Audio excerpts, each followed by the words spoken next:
Continue, my lord.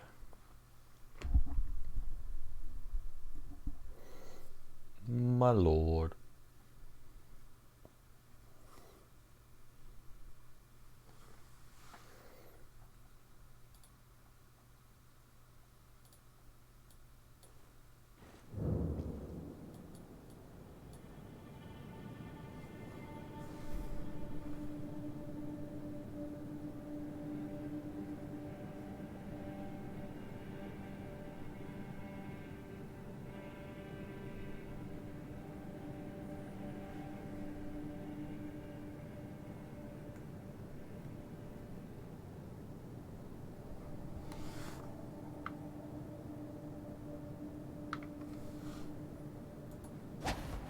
Oh, whoa. Whoa. Curse is getting out of control. Where am I? I came from up there to down here. No, fuck. Alright. Back there we go.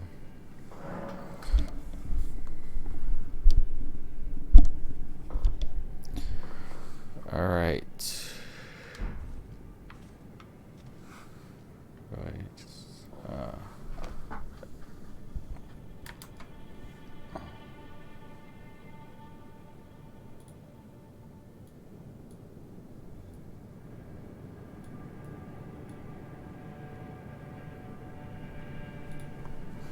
Okay. Alright, what do we got here? Oh, I need a torch. That's the memory. Who's Grace? You know how I didn't put the torch there?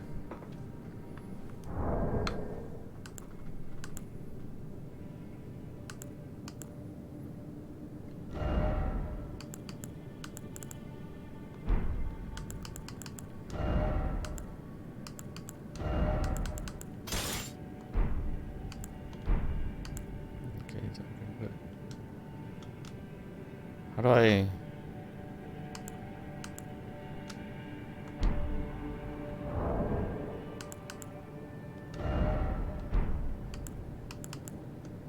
Okay, so there's a pouch thing.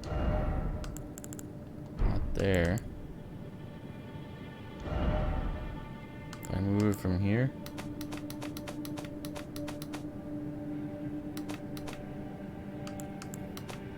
I would like to use these bolts if I just had a goddamn. How about sights of craziness? About the sights of grass. And that ass. Right.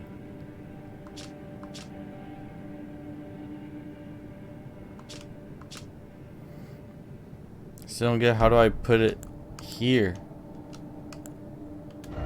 Oh. There we go.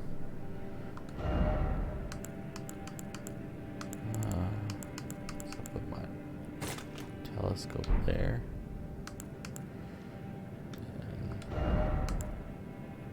Kukuri. Last sight.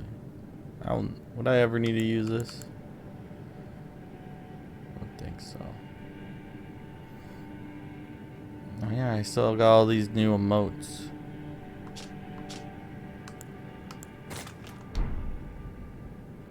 I don't know. I want this over here.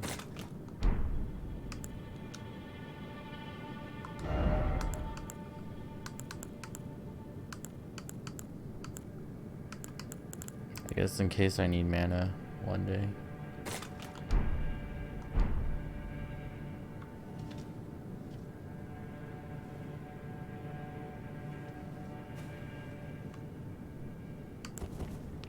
Light the way.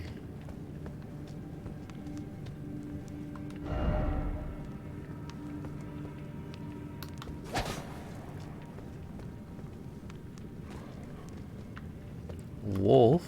How did the wolf get down here? Oh, wow, there's more of you. Well, just come get me. Come. Oh shit. Oh. Can you not dodge, please? Oh my. Was I in the corner? That was some bullshit. I saw one dog, not two dog, and then there were three dog. And it smelled like up dog.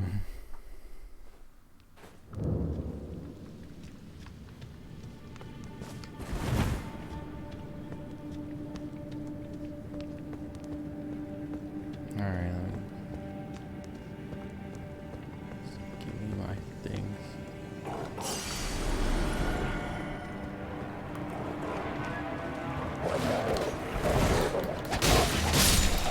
I need to one-shot these dogs. I got the high ground now. How was the high ground? Oh, this one's tank. Why are you so tanked, dog?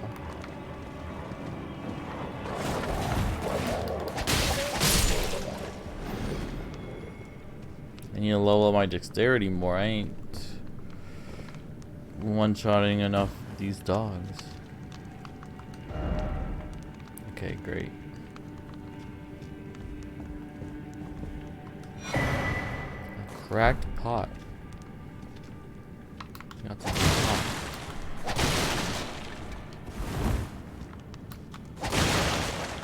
Stop putting these barrels over where this is just bait. Oh, man, why I gotta kill all these doggos?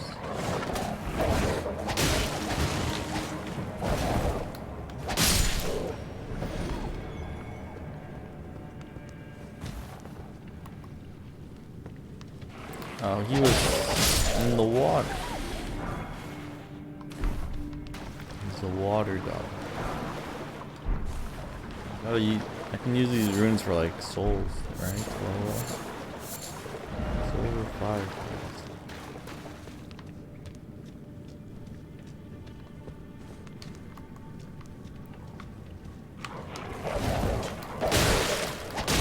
I remember they always say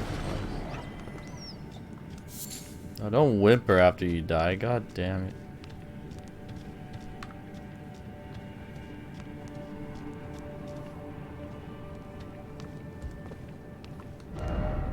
Arms. Ye arms.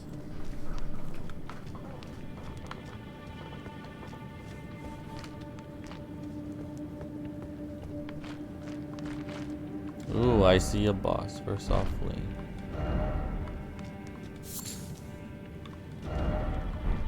Wary a strong foe. These foe can suck my dick. Beastman of Farm Missoula. Alright, Beastman. Okay. Okay. You little beast. Dude. He looks like a tribal thing.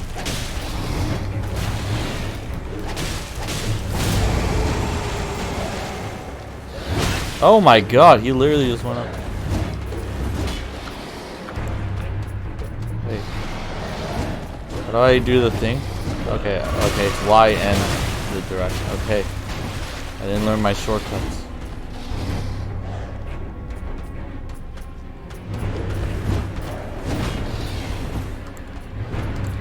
Fuck, it's not working. Oh, okay, Y and then the direction. Oh, fuck.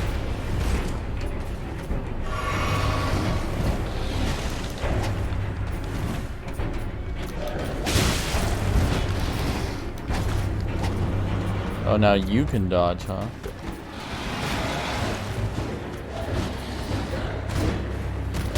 Oh, okay, you got a last one there. You gotta be all fancy about it, don't you?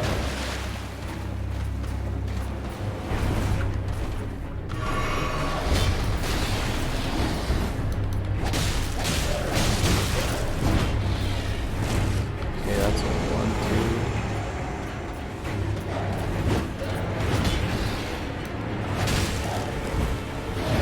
Oh yeah, that one you just come up to me. How do I even dodge that? I feel like I used all my flasks.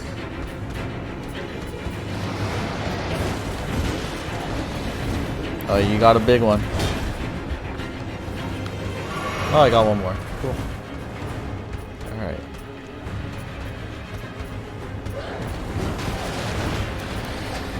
Alright, I need a longer sword.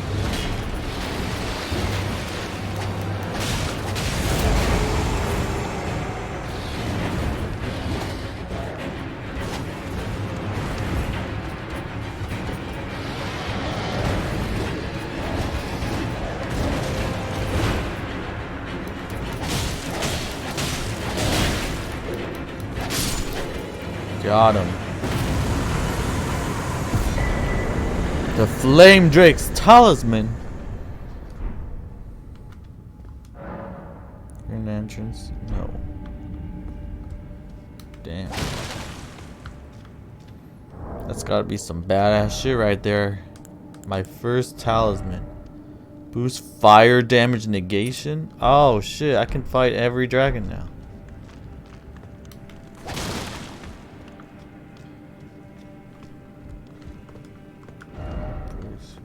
Expect the monster. How do you not expect the monster? They literally put the monster. What that's for. Playing this game on day one must be so boring because there's no messages.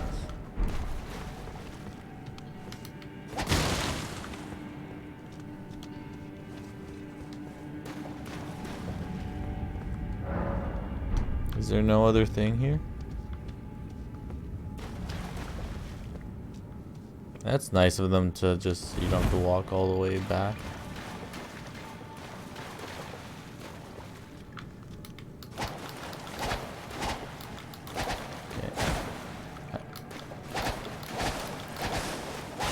Okay. I gotta learn how to use them both.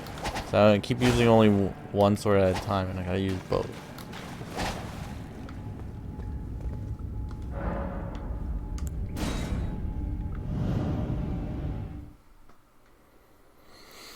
Take me home, country road, to the place I belong, West Virginia,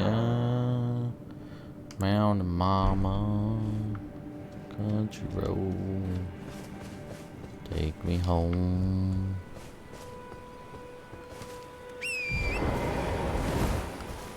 What up, bitch?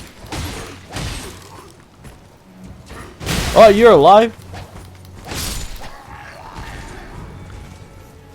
I really wish they would see more clearly. I gotta do some more damage here. This damage is not cutting it.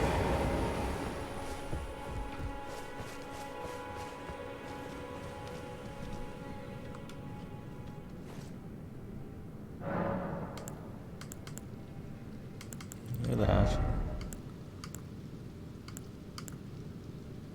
Is this on my right hand or my left hand? Okay, we need a lot more decks.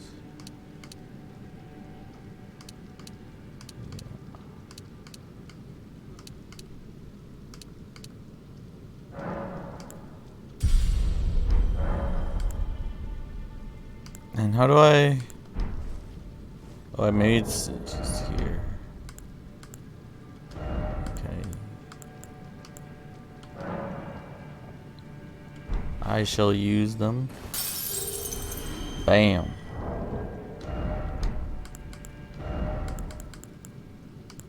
Can I just use them all at once? Are we gonna... Oh, there we go. Bam! Look at that. Runes. Okay, I know I got more runes. These are crafting items. Are these not runes? It's a rune fragment. Do I need them to make? Let's try using one and see what happens. Alright. That was some bullshit. Hopefully I only used one at a time. Oh.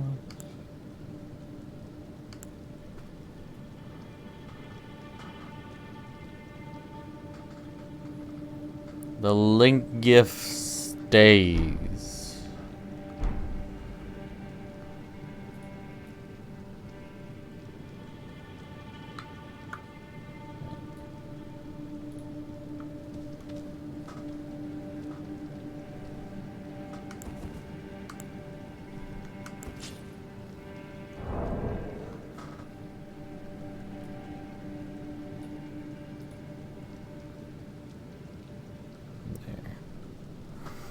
Now it's perfectly on top.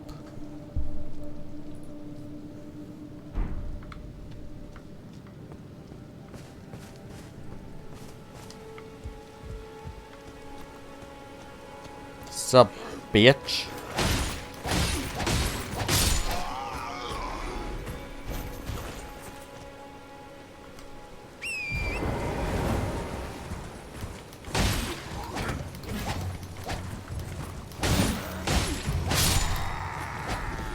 Can't hit. Can't see.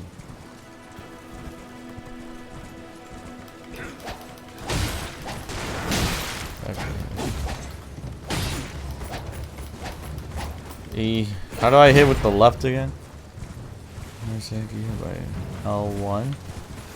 L1ing. Oh, like. Oh, shit. Oh.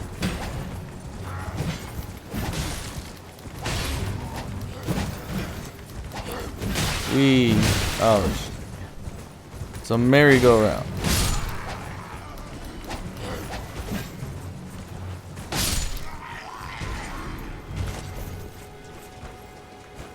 All right.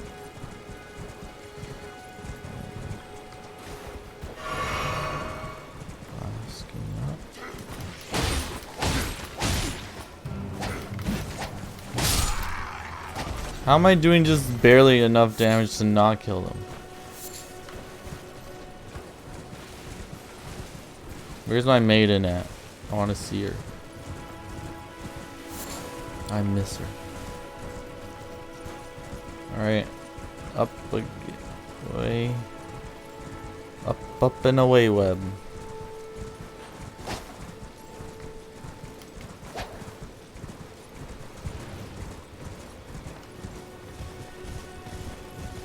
They don't respawn here, do they? Oh, they all do. I already killed you once. Alright, I don't even need to jump over that. Freak. Guys can't just respawn when I kill you. Shut up!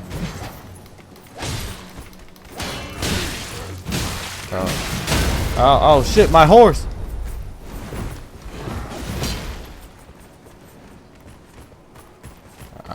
E.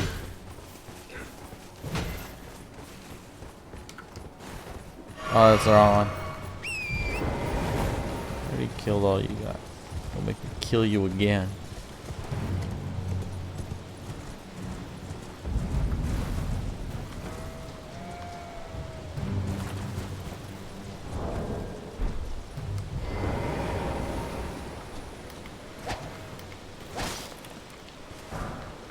Hey, golden ring.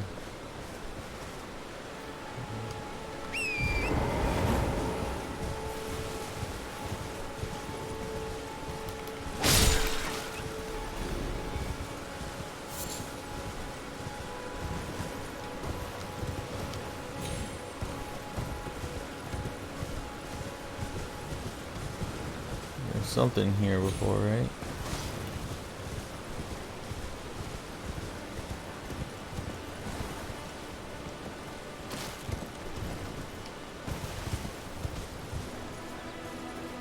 What say ye?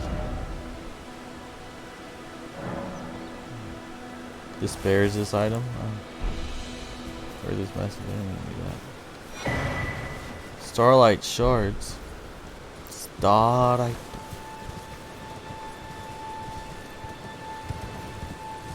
Was there an elevator thing here? I don't know where the worms were.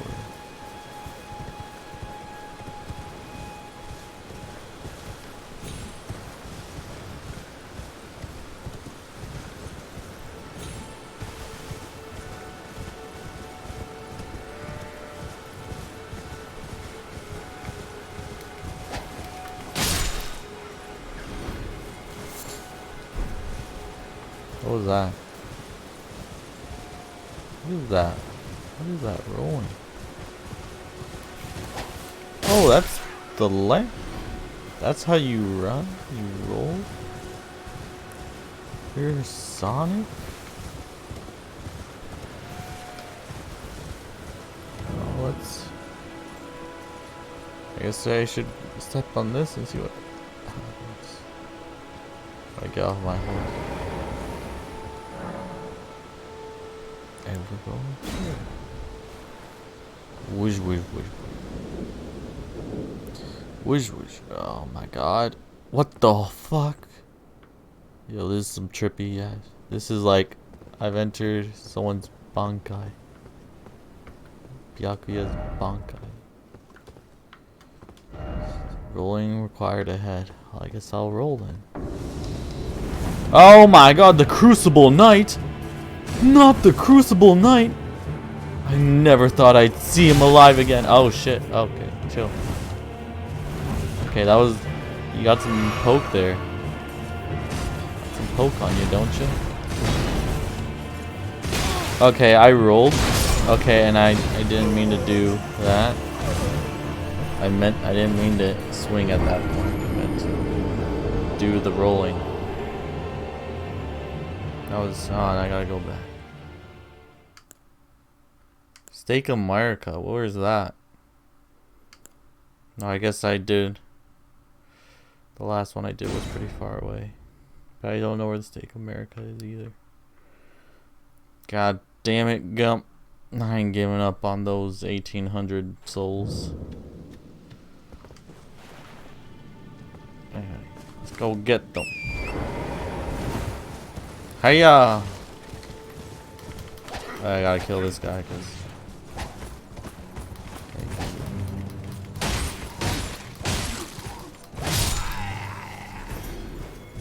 I guess that's why they asked you to do that. Hey, I got his helmet. Why can't they just drop it there? That makes sense why they would recommend that one. That do make sense. Oh yeah, it's like right over there. I see it now.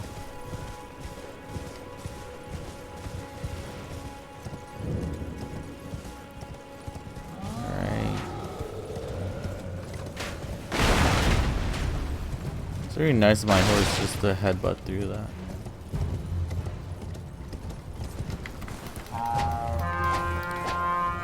I hate this.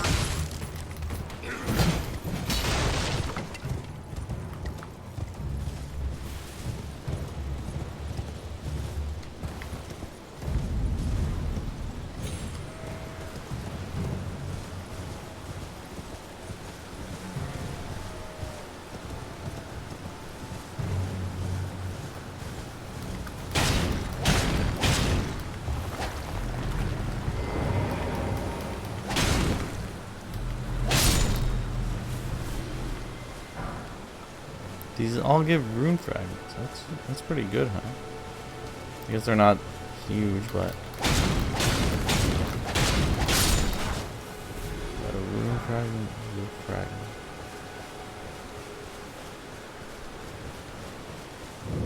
Alright.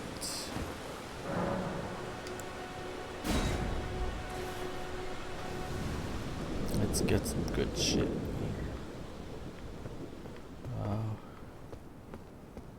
Where's my souls? Oh, there you are. My souls. Crucible Knight. Bastard. You killed my father, now you come for me. Alright, he's got a long poke. Okay, you just got a huge ass shield. Oh, okay. You have a shield with the horn. Gotta remember the order. Y first and then the direction. Hiya! Oh shit, I only do 38 damage. I don't think I'm getting out of this one alive. Oh god.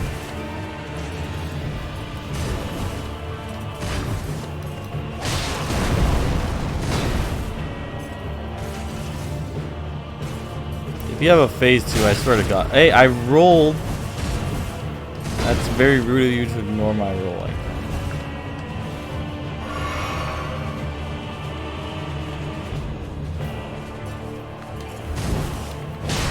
Okay, he does the 2-hit thing. I gotta remember that. 2-hit. Everyone's just a 2-hitter, man. Why don't you just do 1 hit and then let me get a hit? And that's pretty fair.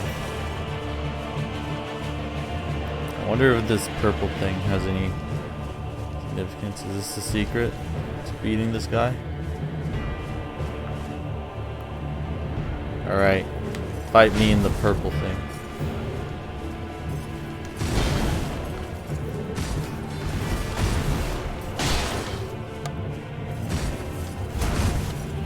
Oh. I guess you only had 1 hit there. You only get 1 hit whenever I roll twice, huh? Oh shit, I did that way too close. Oh, and the ground. The ground.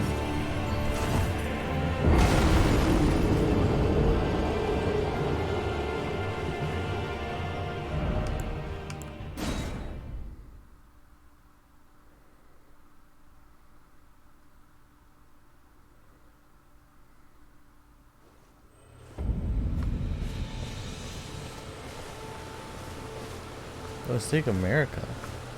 That's what this thing is? I guess they don't want to give you some grass to touch, but they'll give you that. So if I want these souls, I have to beat this boss. So I can't ever leave this until I beat this boss. I see you.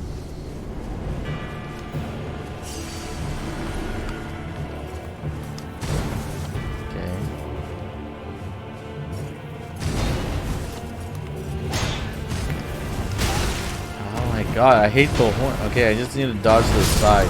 Alright, I get it. They were not out there.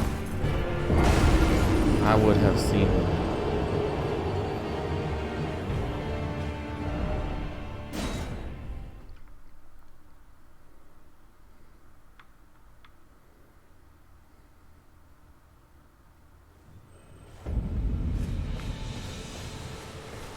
Oh, hey.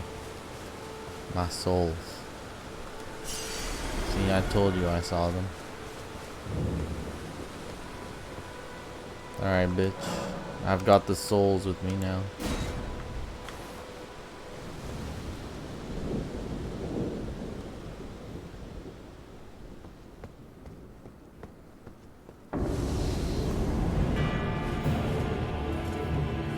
Maybe if I bring him to the center, maybe that's...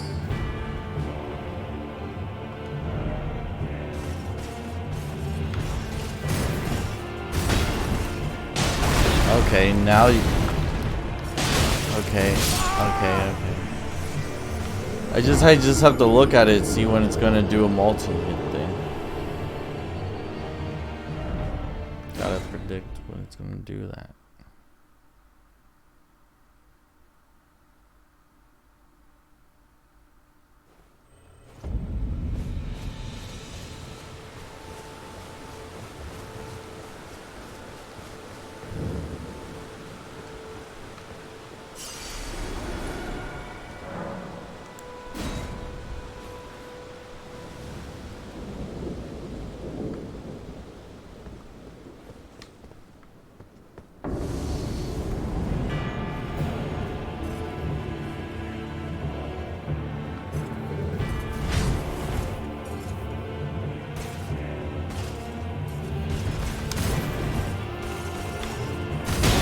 I rolled.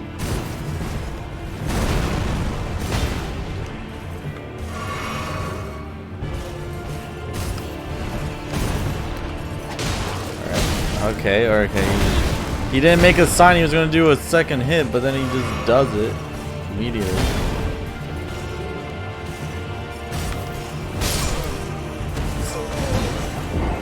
I mean, how do you even dodge that if he literally tracks you?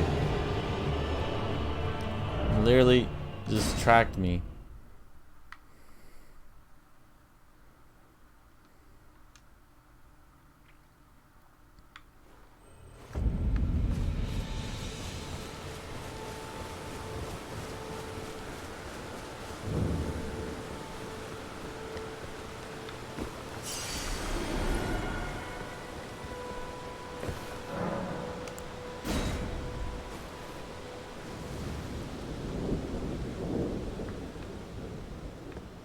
Hey, how are you doing, man?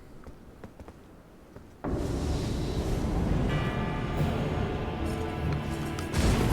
don't know how to play nobody.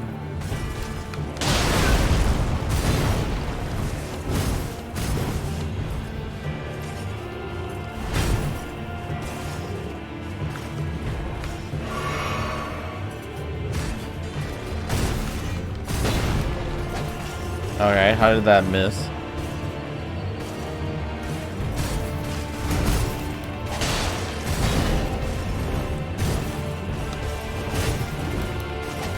Okay. I'm just somehow not hitting those. Oh, you got it. There's a rock there. There's a rock. Literally, Dwayne the Rock was there.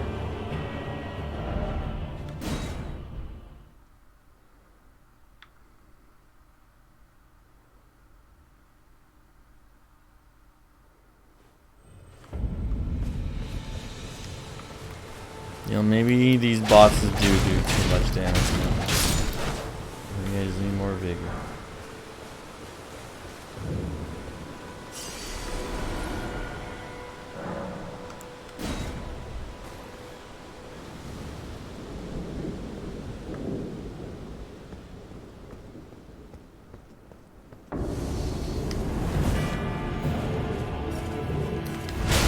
Okay, that was...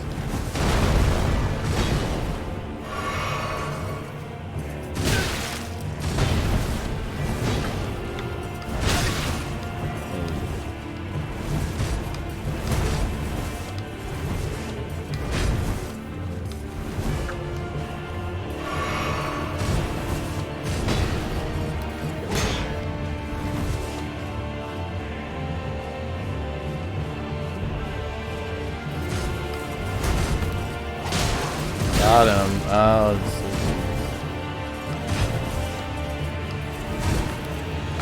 Alright.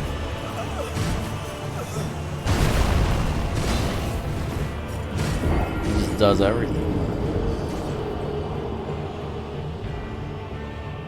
You see his stamina bar.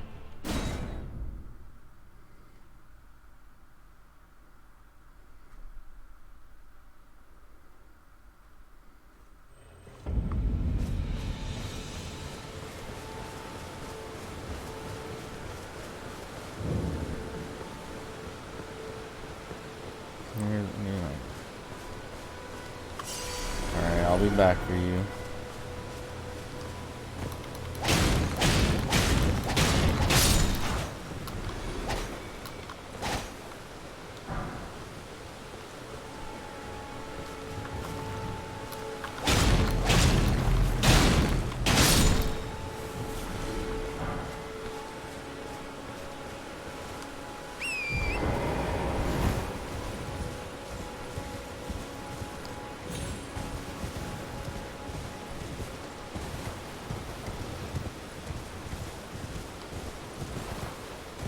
What up, doggies? Oh, shit. Oh, that's where that guy... Oh, why are you hitting me? I didn't do nothing to you.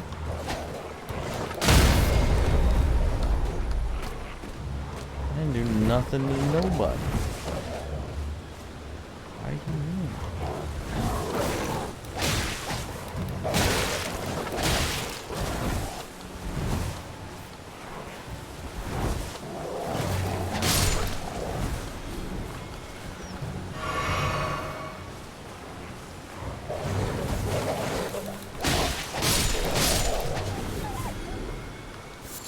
Why you have to do that to yourselves? Give up your own lives like that. Is it worth fighting this guy again? I could go to the other side.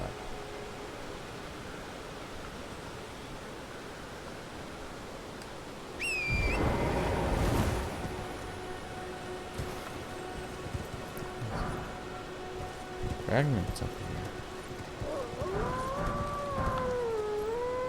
Can I push him off?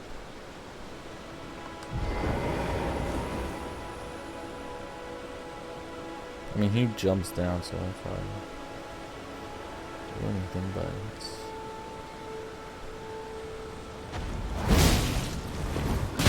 Alright. Ow, ow, ow, ow.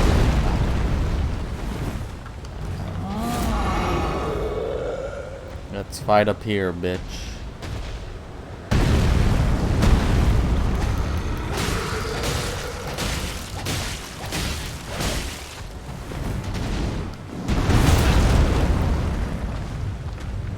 Okay, now you brought the wolves out.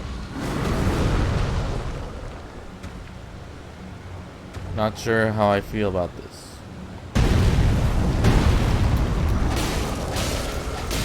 Trying to do the dual swords thing, but it's not. Okay. Oh, thank you for killing him. He was kind of annoying.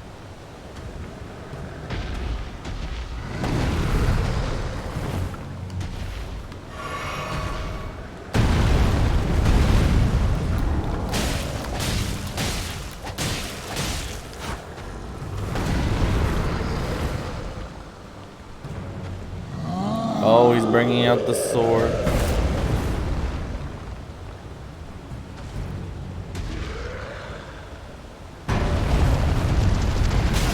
Oh.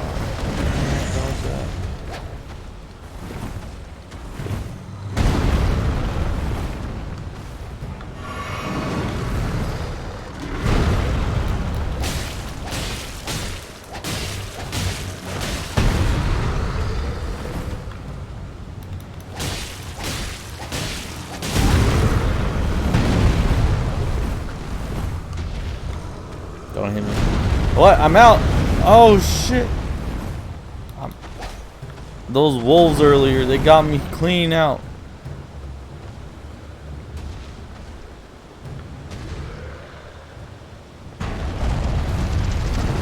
I dodged forward.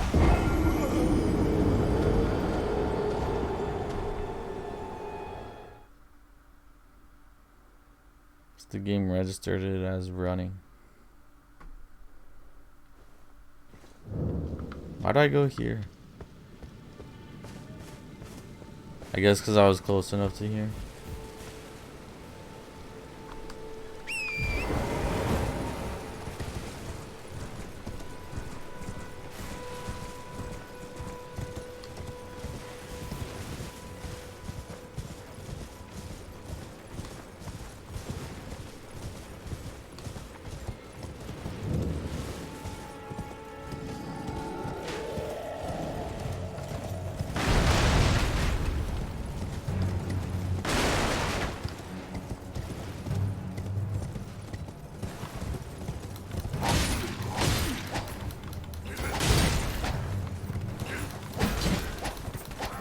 Why is he not getting hit?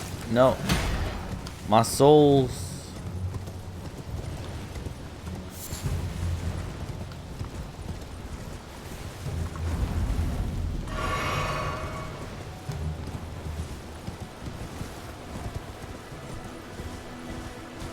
Guess I gotta kill these dogs preemptively.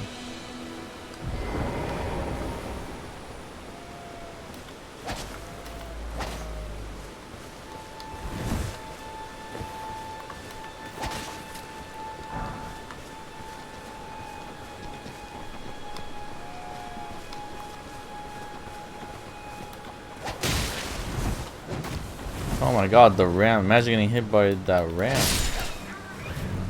Those horns. Fuck you up.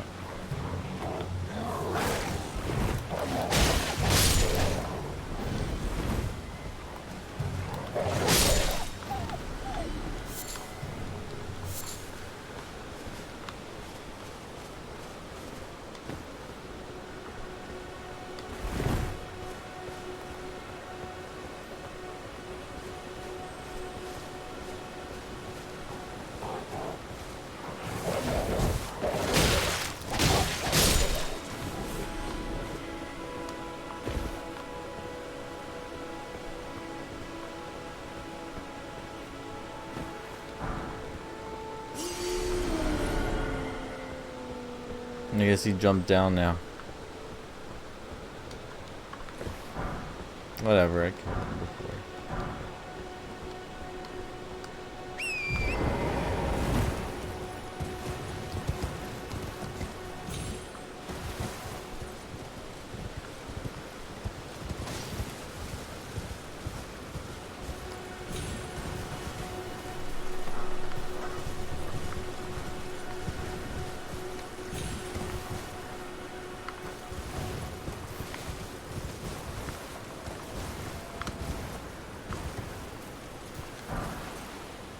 Golden room.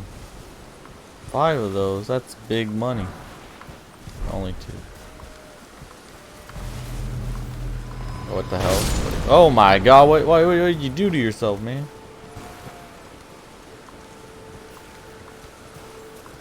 The geodudes of this. Okay, can I just... Can I pick this up? Thank you.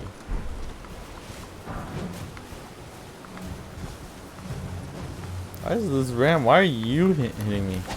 That wasn't... I'm not the one that blew that guy up. He's the liver.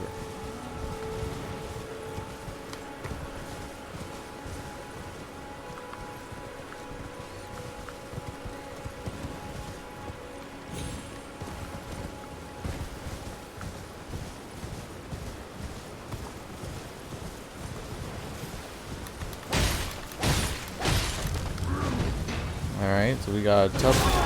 Oh. Got a tough guy.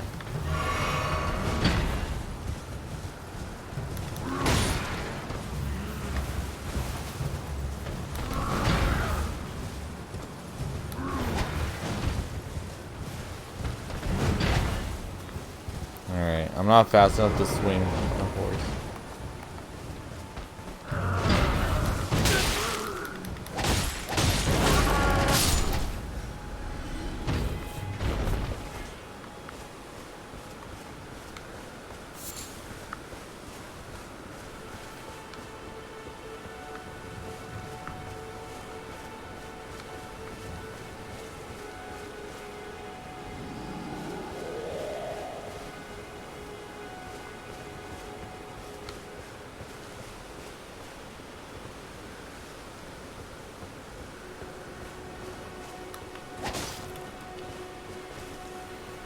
Doesn't seem like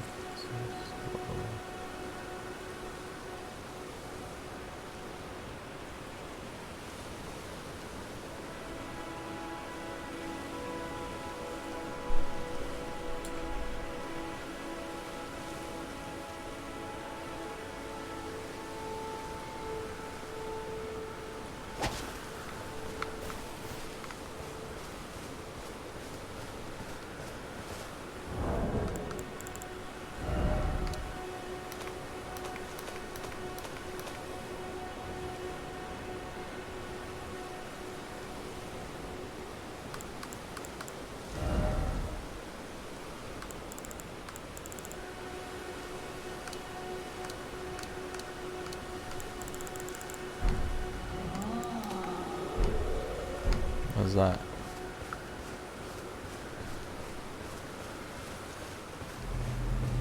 Where am I now? What? Did it just kill itself? Oh, I guess it was another Voltorb or something.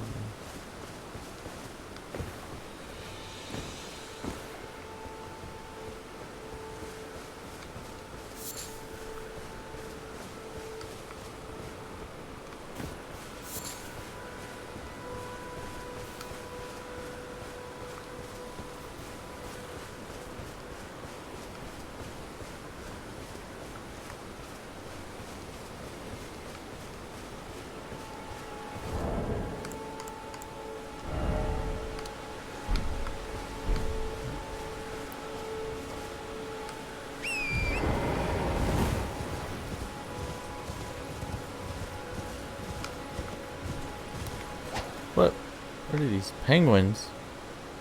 Penguins? Penguins, what are you doing here, man? You guys are penguins. Go back to the snow.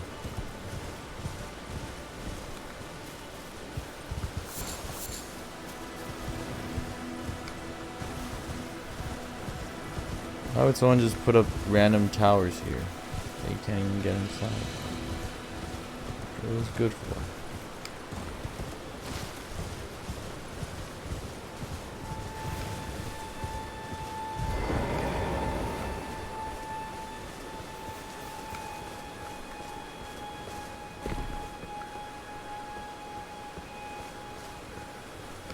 Invaded. Oh, you bitch. That's not fair. Come on, man. I'm just starting this game. I'm new. Come on, man. It's my first time.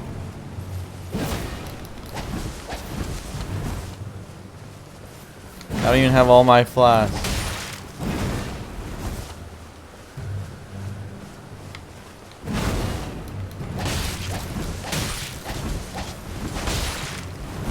I guess I should utilize the amount of stamina. I have a lot of stamina. I gotta utilize. Oh.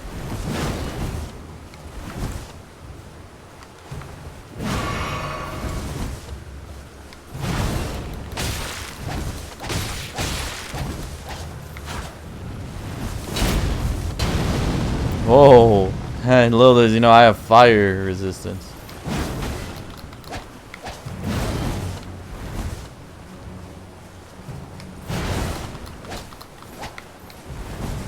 He's learning.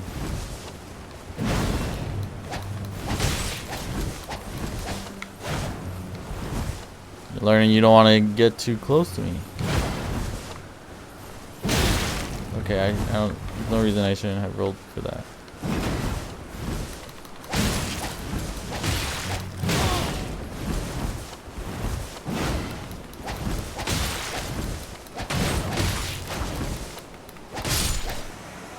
Alright.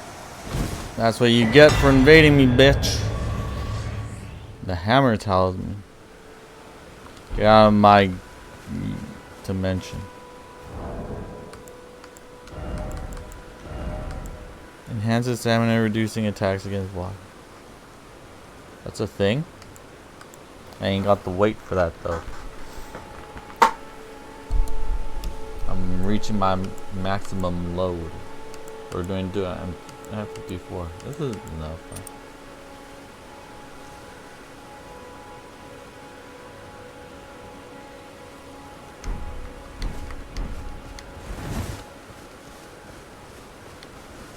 Probably don't have any flasks, do I? Oh, there. Always pleasantly surprised by the last one.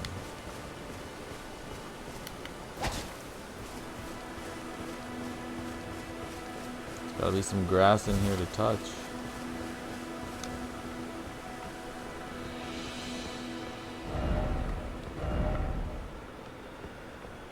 Can you guys stop saying that?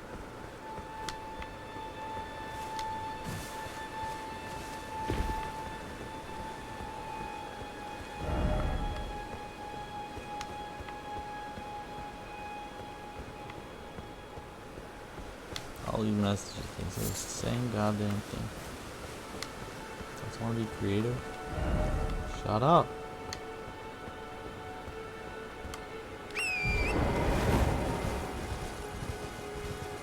Like, who just made this fancy building with nothing in it? It's just walls for the sake of walls.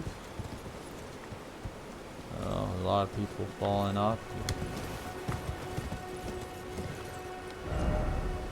The regret.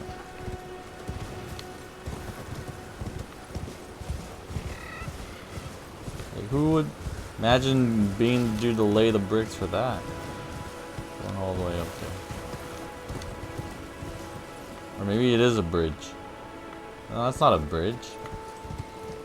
Or is it? Is that a bridge? Maybe it once was a bridge for giants.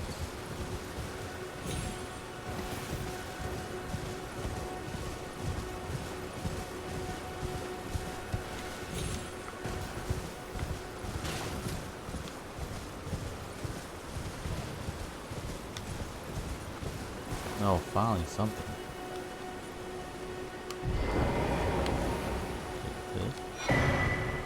Put him on the use dual sphere, right, a red summon sign. Let's see, have been summoned by a player from I'm dead.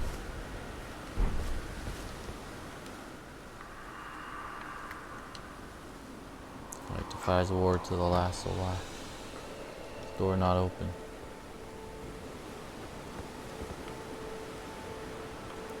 This seems like not a normal blood stain.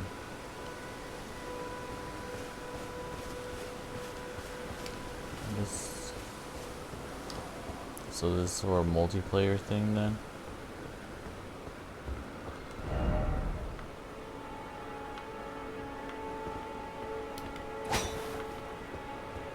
Alright. I'm done with this one. See what else did we got.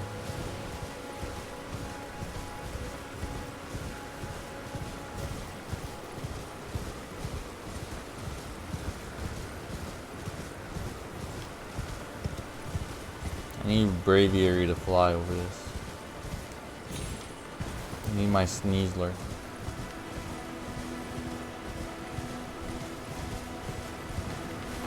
Oh, bitch, you came all the way back here looking for me? Let's fucking go.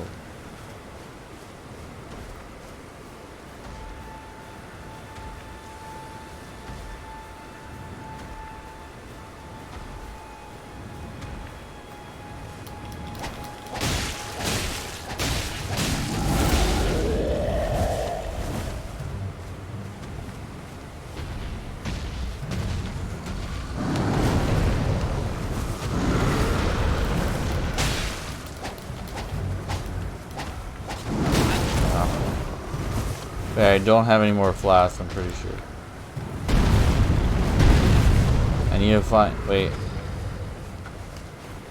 Oh, okay. Now I don't have any more.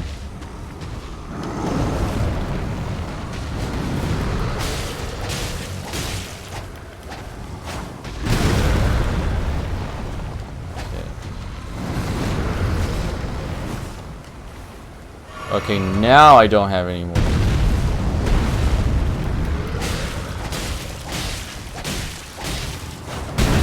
I need to stop getting so rude.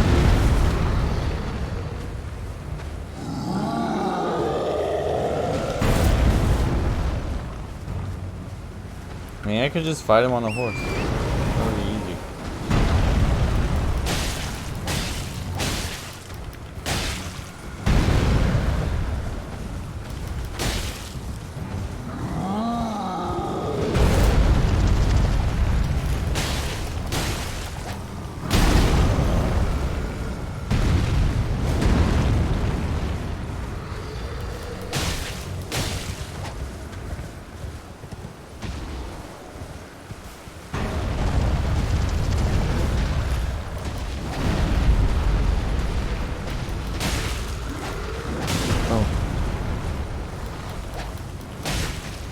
Oh. Wow. This is gonna take a while to find that spot again. I had not found any grace while I was there.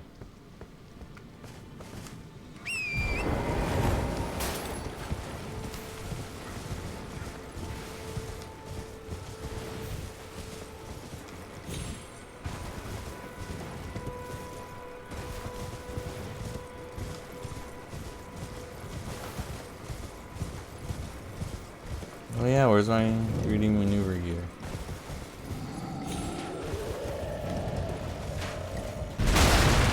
Oh, I guess that's from him crashing. I know that the compass tells me where to find it.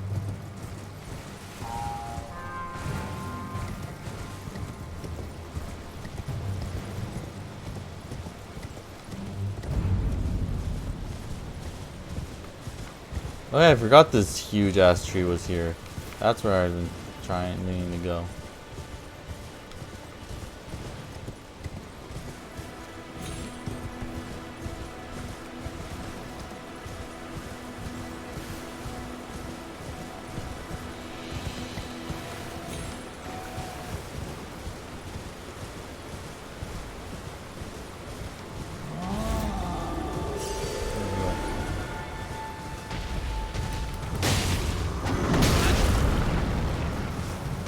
That didn't even do damage.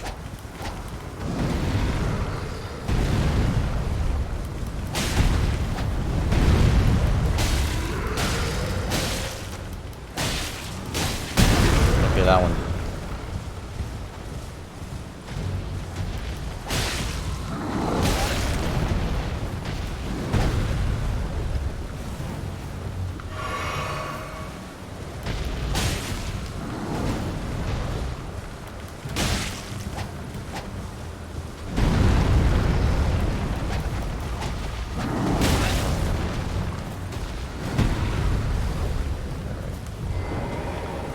the old-fashioned way.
Oh no, no, oh. I meant to roll, I guess.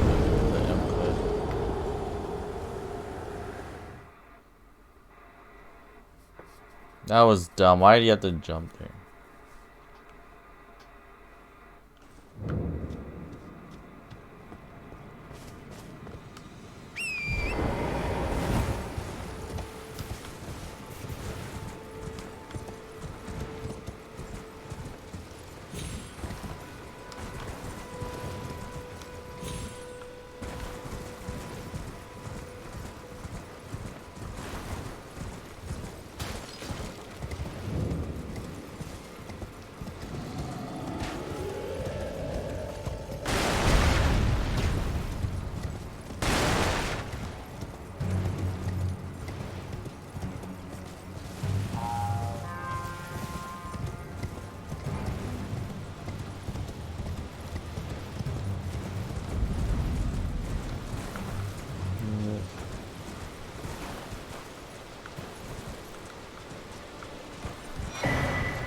Golden seed. Well, I use that. That's the flask thingy.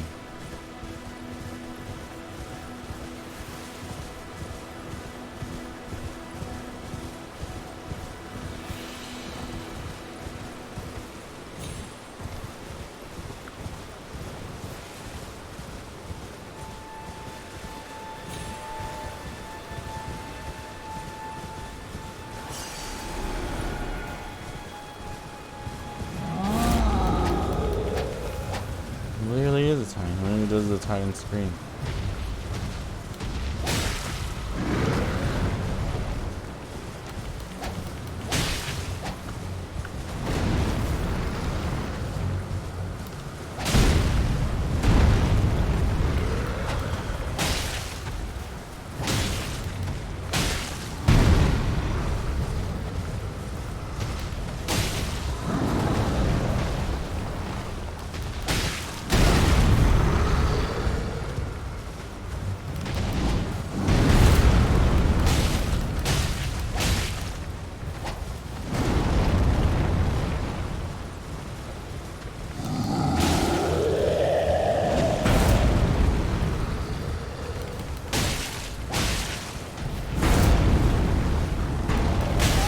Oh, he does that, huh?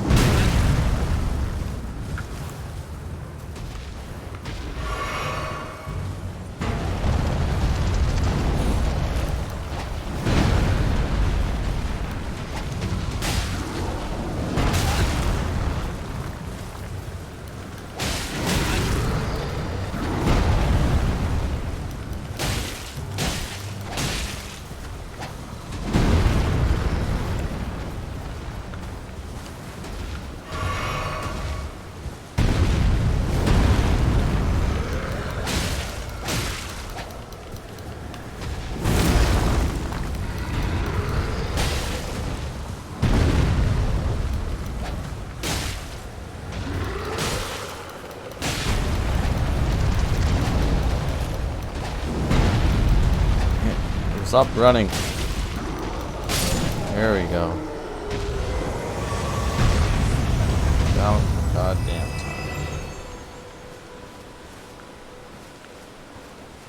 And they disappear just like Titans.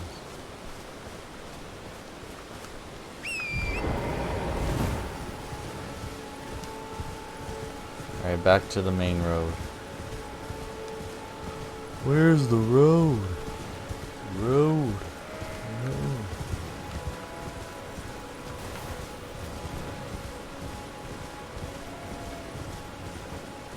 What is this? A nice empty home. A traveler's lodge?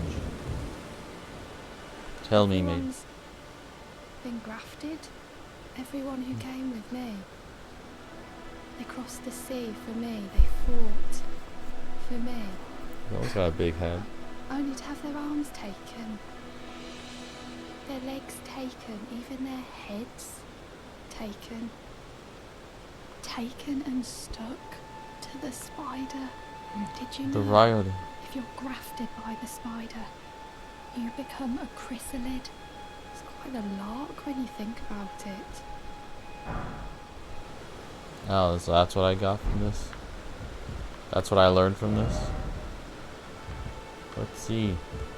You're willing to make me a chrysalid, but I'm still a milksop craven. I can't even govern myself to step beyond the bounds of this ward. Please. You're only wasting your time. Wait, so if I kill her, she becomes a chrysalid? Do I dare kill an innocent civilian? Stone sword key. Is this better than my swords?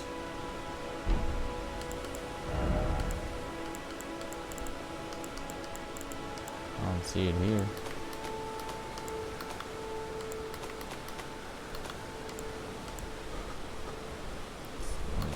Oh, it's key items.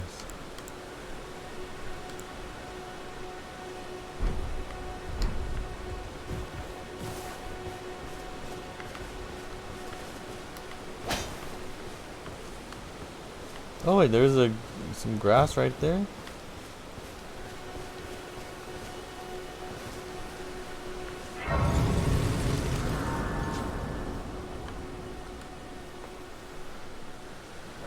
I guess I need some more health. I can also increase amount replenished by flask. That's probably gonna be better than increasing the charges. Right?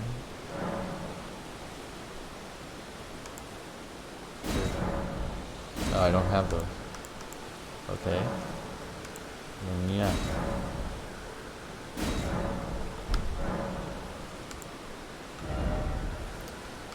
So I need some more of that vigor.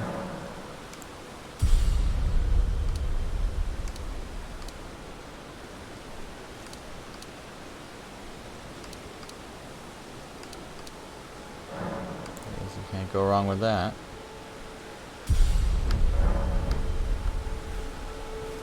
My bar doesn't even look that much bigger now. You're willing to make me a... You're all on your own, are you? And heading to Stormvale Castle? Enticed by the one in the white mask, I suppose. Oh, you've come to be one with the spider. I'm to join the riot. Two peas in a pod. But I don't have your courage. It's scary, you know, having your arms cut off. Or legs. Or your head. I imagine. I want to be like everyone else, but I'm just too scared. I'm nothing but a craven. What are you saying? Oh, I know. Can you take this little one along with you? The spirit jellyfish, Ash. The poor thing deserves someone braver than myself. And the spirits look rather fondly upon you.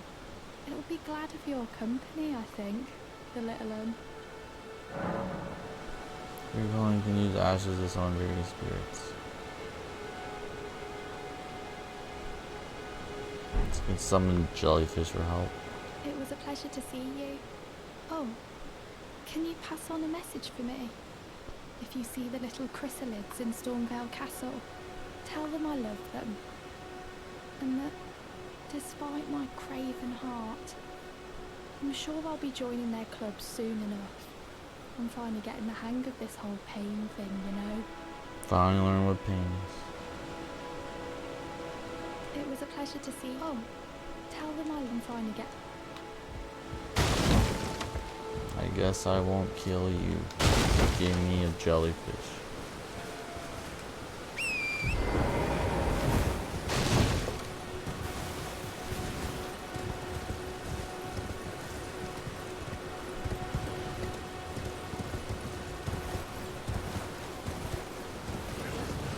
Oh, what? I didn't even see you guys. What? Sweet Jesus.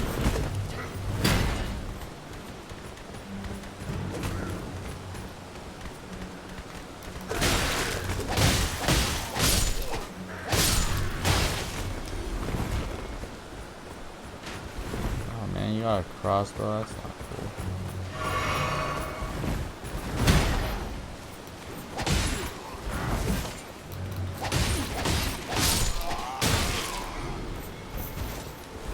Alright, bring out your sword. Yeah, you know where this is going. What? How did you do that?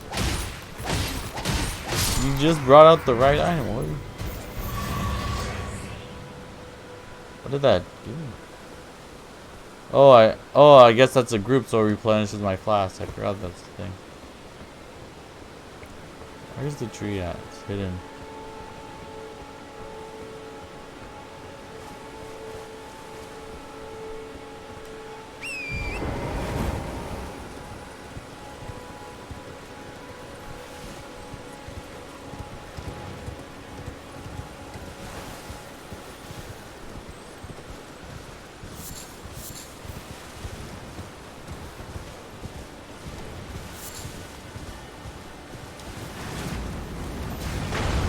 Oh, that's the thing that blows up. Pretty sure. Hey, little spirit? That wasn't a thing that blows up. There's like a little guy rolling a ball. That was weird. Didn't want to kill it.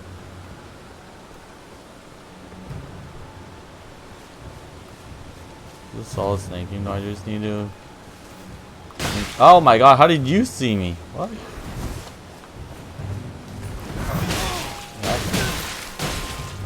Alright.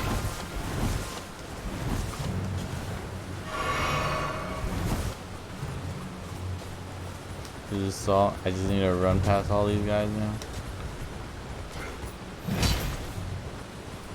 Can't fight all these guys at once. I'm but a one man.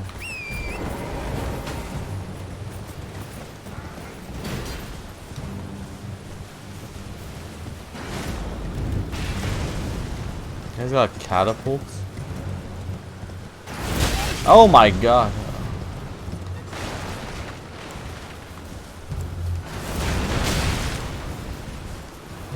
Drink the goddamn thing.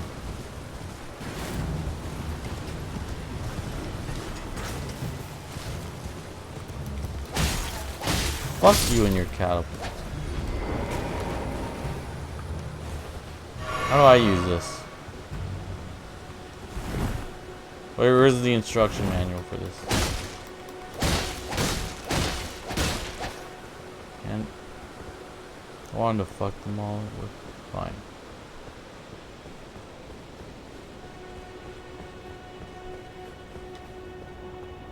Oh, good lord, some grace.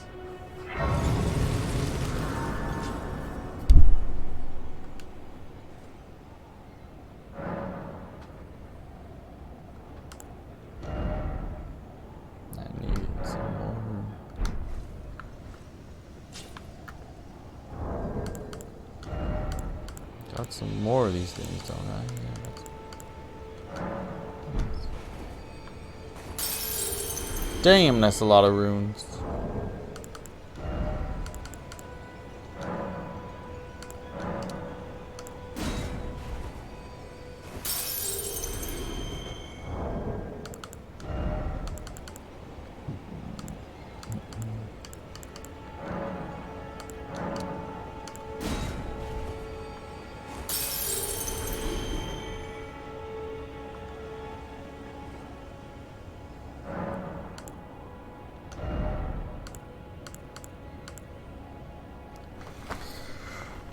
Do I do more of this?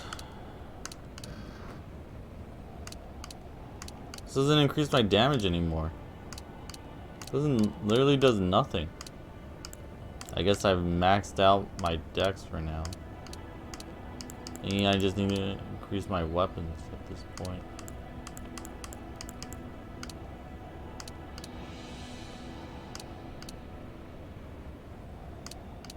My last stamina. Do I really need stamina? Damn, I got all these souls, I gotta use them in case I lose them.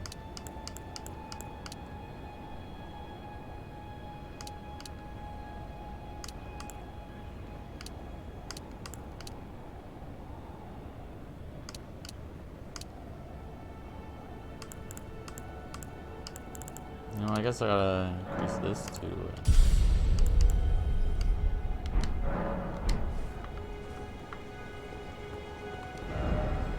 Let there be death.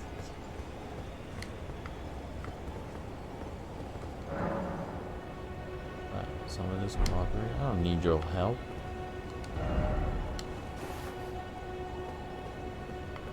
How bad can this be? There's the world tree. Oh, cutscene.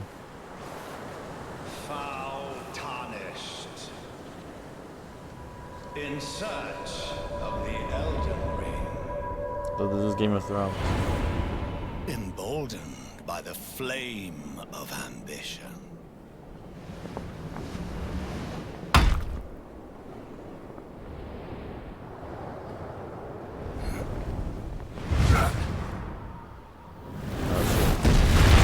Oh shit.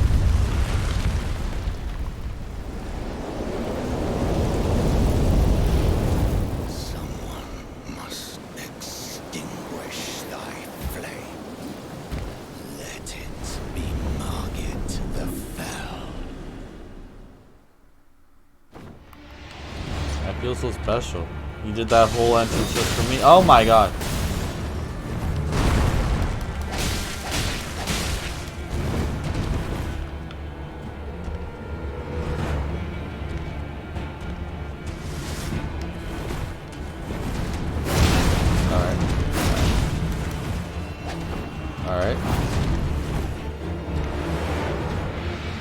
Alright, Margit fell.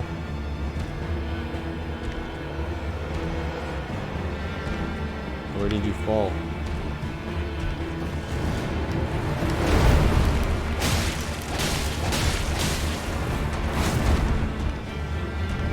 This guy is serious? Oh.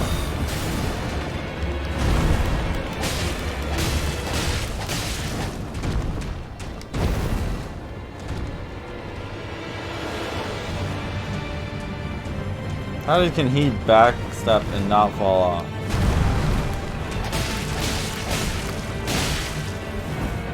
Oh my god, the frame dropped. Put these foolish ambitions to rest. Wow, the frame drops fucked me over.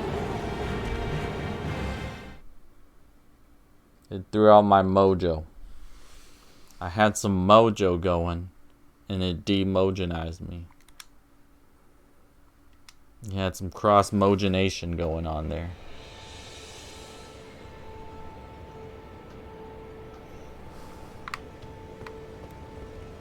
Hey, they point the way.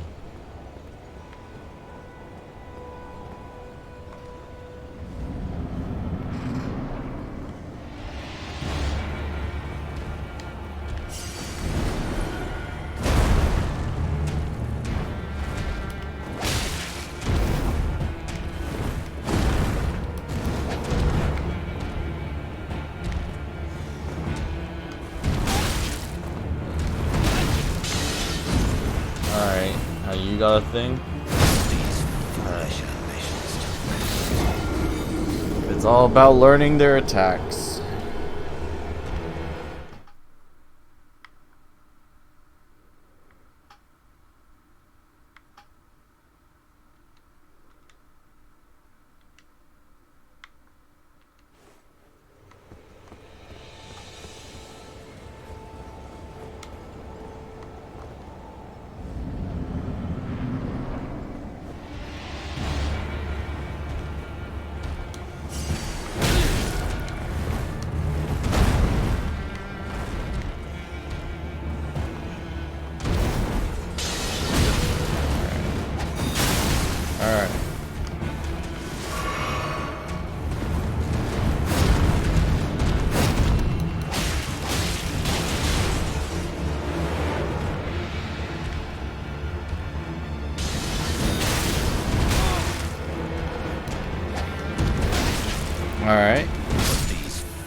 that guy go.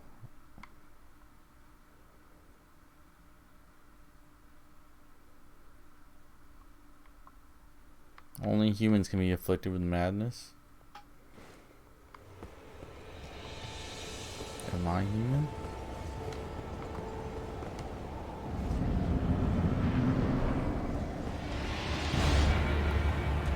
Oh man, why does it have to be all the way over there?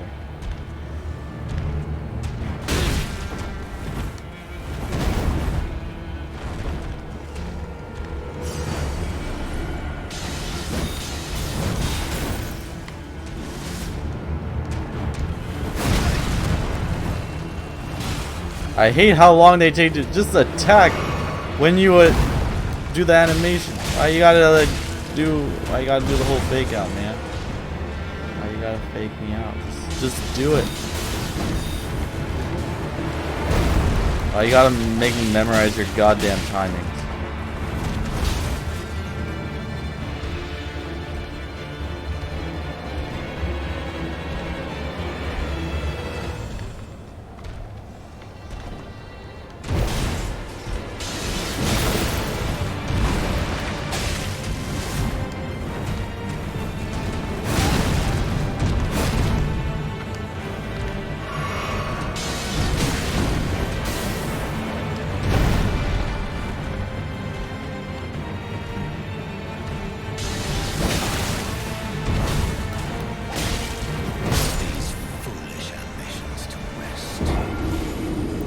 Quick attacks and slow attacks, and then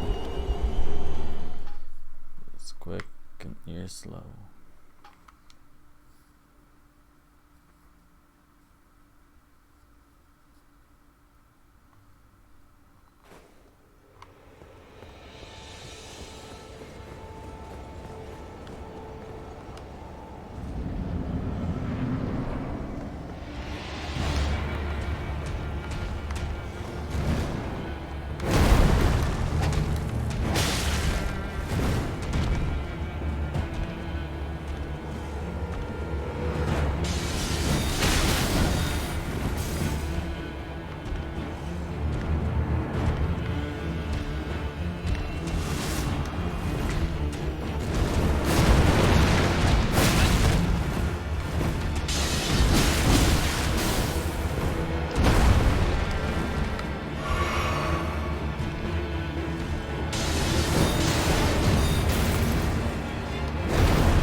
You're foolish.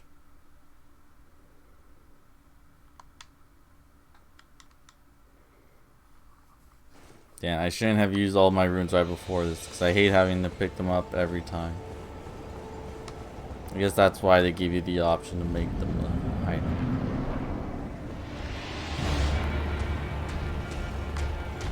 Why are they always on the opposite side?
Thank God it's on my side.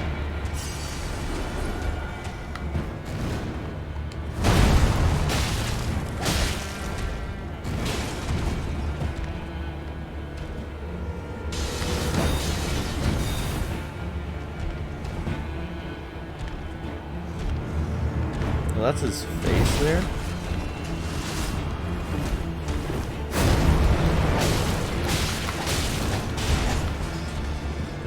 I'm trying really hard to use both my swords to hit at once. Like I don't know why it's just one.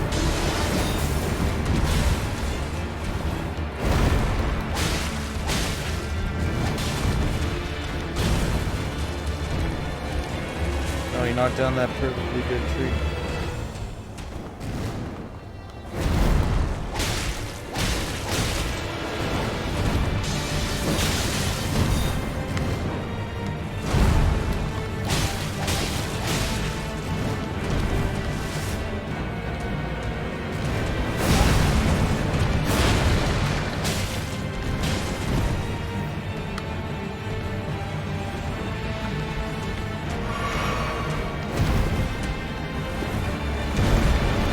Oh, why did I jump that? Oh, you got. Oh, I guess he used the tail. Yeah, I mean, you got a tail, might as well use it.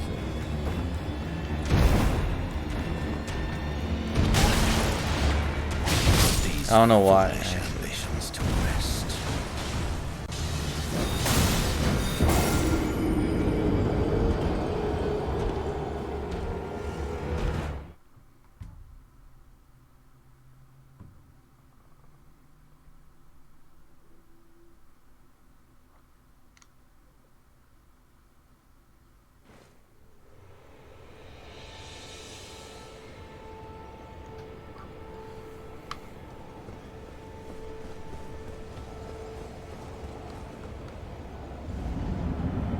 The synchro event should be live now. You should be playing now. Why did I gotta die all the way over there?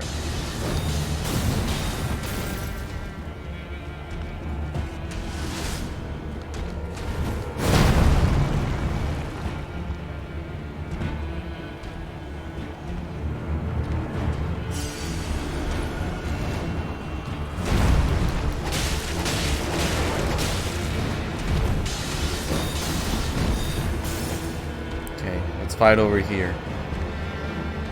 When I die, it's over.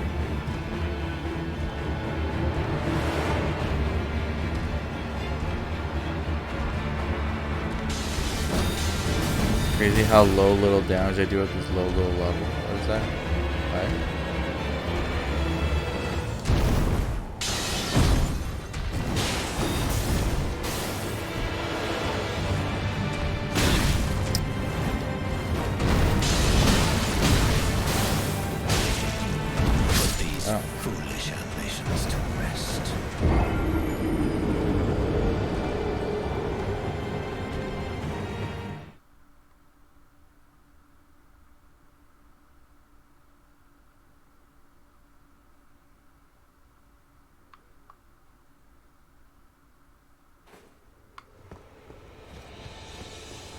Maybe I can just fight him while on my horse.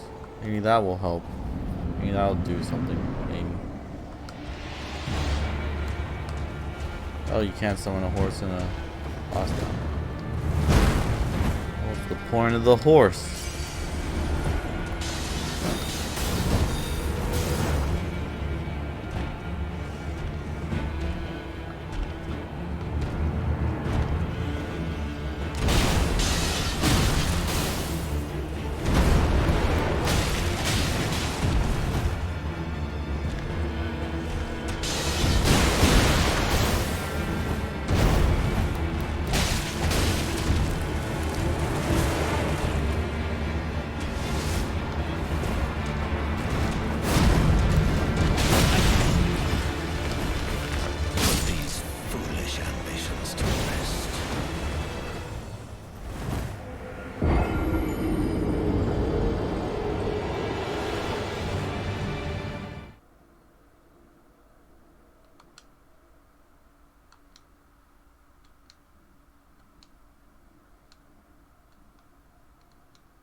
Here's the runes.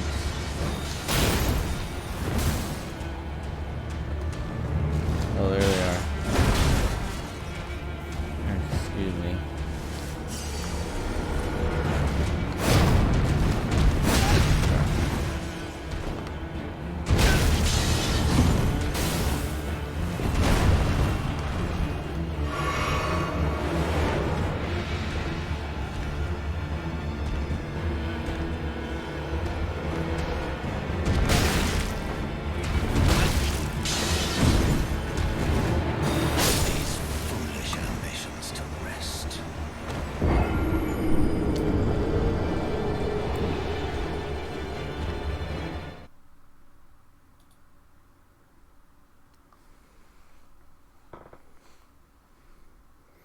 Best deck for the Synchro Festival.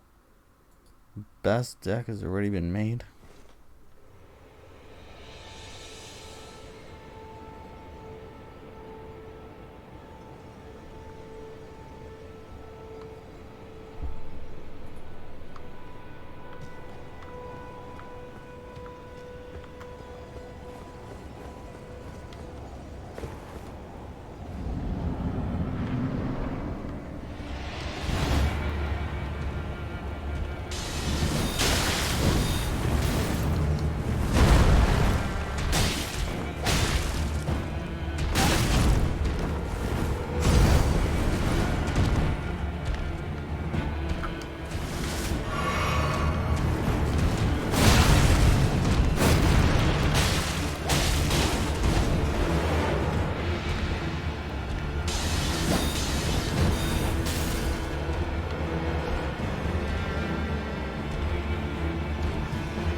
Always on flask.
I'm out already. God dang.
Of every type of Pokemon, fire is the hottest. I believe that goes without saying. Man, this intro is bad. So what is the fire type all about? What are the origins of each fire type Pokemon? In other words, why are each of the fire type Pokemon the fire type? And which ones probably shouldn't be? gonna go. Okay, so we know that fire types have a mastery over fire, but so does man when we stole it from the gods, our weird brothers. Fire has always been a huge part of our past and will be a good portion of our future if current climate trends continue. The fire type is almost an homage to its great destructive power, yet also contains many Pokemon that don't just as volcanoes erupt and destroy their surroundings, they bring up nutrients for future generations. And then there's the fire that burns down pine forests, opening the pine cones to all the sea. It's a circle of life. Fun fact, Pokemon Diamond and Pearl Sinnoh only has two naturally occurring fire type starter Chimchars and Ponyta. And as much as that makes sense, given that Sinnoh is the coldest of the regions visited so far, it still kinda sucked. And with the mention of Chimchar and Ponyta, we can jump right into the list, which is listed by category rather than Pokedex number. And the first category of Pokemon are Pokemon that are literally on fire or have literal fire all around their body, thus making their fire type extremely obvious. And note, this excludes Megas, we're just going to clump Megas in. Next up in this category, we have Ponyta and Rapidash. How majestic. Now this is a prime example of general design. It's a horse that's on fire. Just imagine the first guy who saw that and thought, oh, I'm gonna ride that thing. I mean, it's crazy enough to ride a real horse, but a horse that's on fire? Come on, girl, where did you get that idea? But this really brings out the fire type. Its mane and tail and bits of hair around the hoof are ablaze. Well, there are a few theories that also apply to other flaming mines. It could be due to its environment near volcanoes. It simply that it produces the heat due to the speed it runs. Really, You know how even if you dodge into it. These flames could possibly also be I'm stuck. Door stuck. Door stuck. spontaneously combusts. Rapidash seems to be based off of nightmares, along with two other mythos of fiery steeds. And notable, this fire is easily controlled by them. You can see in the this anime, is why Ash is able Arceus to was ride better, them no because problem you after dodge, you were the just horse invincible trusts from him. everything. Next for up are those trains. Cyndaquil, Quilava, and Typhlosion. These cute little guys are a shrew, Paka, and a badger. They all have small holes in their body. And known as the Volcano Pokemon, these little dudes seem to erupt with fire when they get serious. Well, as serious as a cute little stoat could. Oh, better watch out though, or they'll burn ya. But as to why these animals are inherently fire type, well, I'm stumped. They should be fire for sure, as they have fire jetting out of their body, but any origins relating to these animals really isn't there. The only notable thing is that badgers, particularly honey badgers, are extremely aggressive and dangerous, and have a chunk of skin on the back of their legs that is very dangerous to grab, as it can just turn around despite that. Typhlosion's case, it just erupts. Now, presumably, most Pokemon in this category create heat as a byproduct, and either the environment makes them further or a spontaneous combustion point. Now, let me explain.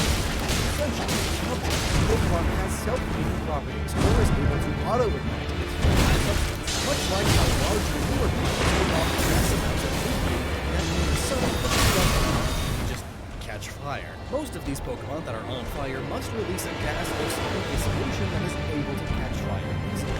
Even vegetable oil can spontaneously combust. There have even been rumors of human spontaneous combustion. I mean, nature is crazy, and when you get to magic creatures with like strange, whacked up genetics, anything's possible. We have glow-in-the-dark fish.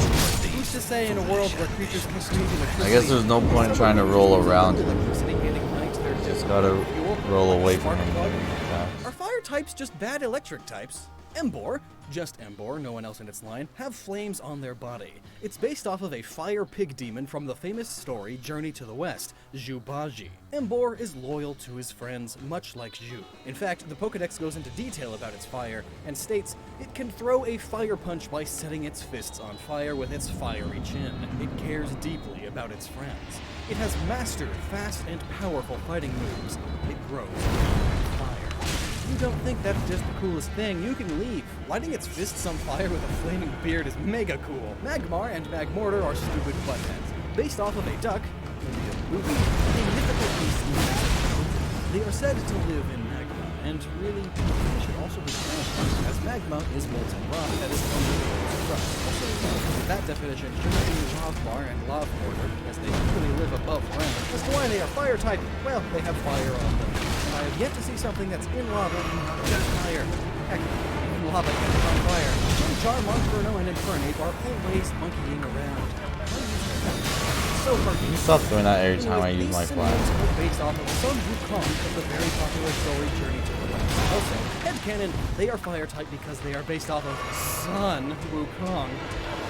I mean, the sun is practically the best fire type in our solar system. Realistically, though, they are fire type because Infernape shares many similarities to Hanuman, which is thought to be an inspiration for Sun Wukong. From the Hindu epic Varanama, Hanuman was granted immunity to fire, and thus can use it safely. As for Litwick, Lamplighter, and Allure, well, I can Stop doing that. are some of the very few fire types that are not red or orange. But being based off of ghostly fire, I understand why they opt to be a spookier bluish purple. Based on Hidodama, the eastern version of the western will-o-wisps, their fire type comes from the ghostly flame atop their bodies. Will of the Wisps, or its informal name, will-o-wisps, is a folk tale of flickering ghostly light seen late into the night, leading travelers to safety or astray. Plus of these, it's a candle, a lamp, and a chandelier. Of course it's on fire. As for Darumaka and Darmanitan, while its basic evolution should not be in its category, nor its Zen mode, Darmanitan gains a spot here because of its great flaming I eyebrows. beat Cleaver with only my eyes. Look What the at hell are you those saying? things. Wonderful. Being based off of the Daruma doll in Buddhism, the gist of their importance is this. They are used to set goals, similarly to New Year's resolutions. Upon setting the goal, you fill in one of their eyes. Once completed, you fill in the second. And as the new year begins, you burn your Dharma doll and start it off. Are you starting These off? Pokemon get their fire typing then because of this ceremony. The Zen mode is simply when the Dharma doll is not on fire, and we'll cover Darumaka now anyway, as it's also just the doll when not ablaze. But notably, this thing's poops are flaming hot, very warm, so much so that some people would use them for warmth in ancient times. Which sounds gross, but it's not that far off from what some people did with cow pies. Charmander, Charmeleon, Charizard, and its megas are the classic fire-breathing lizards with a flame at the tip of their tail.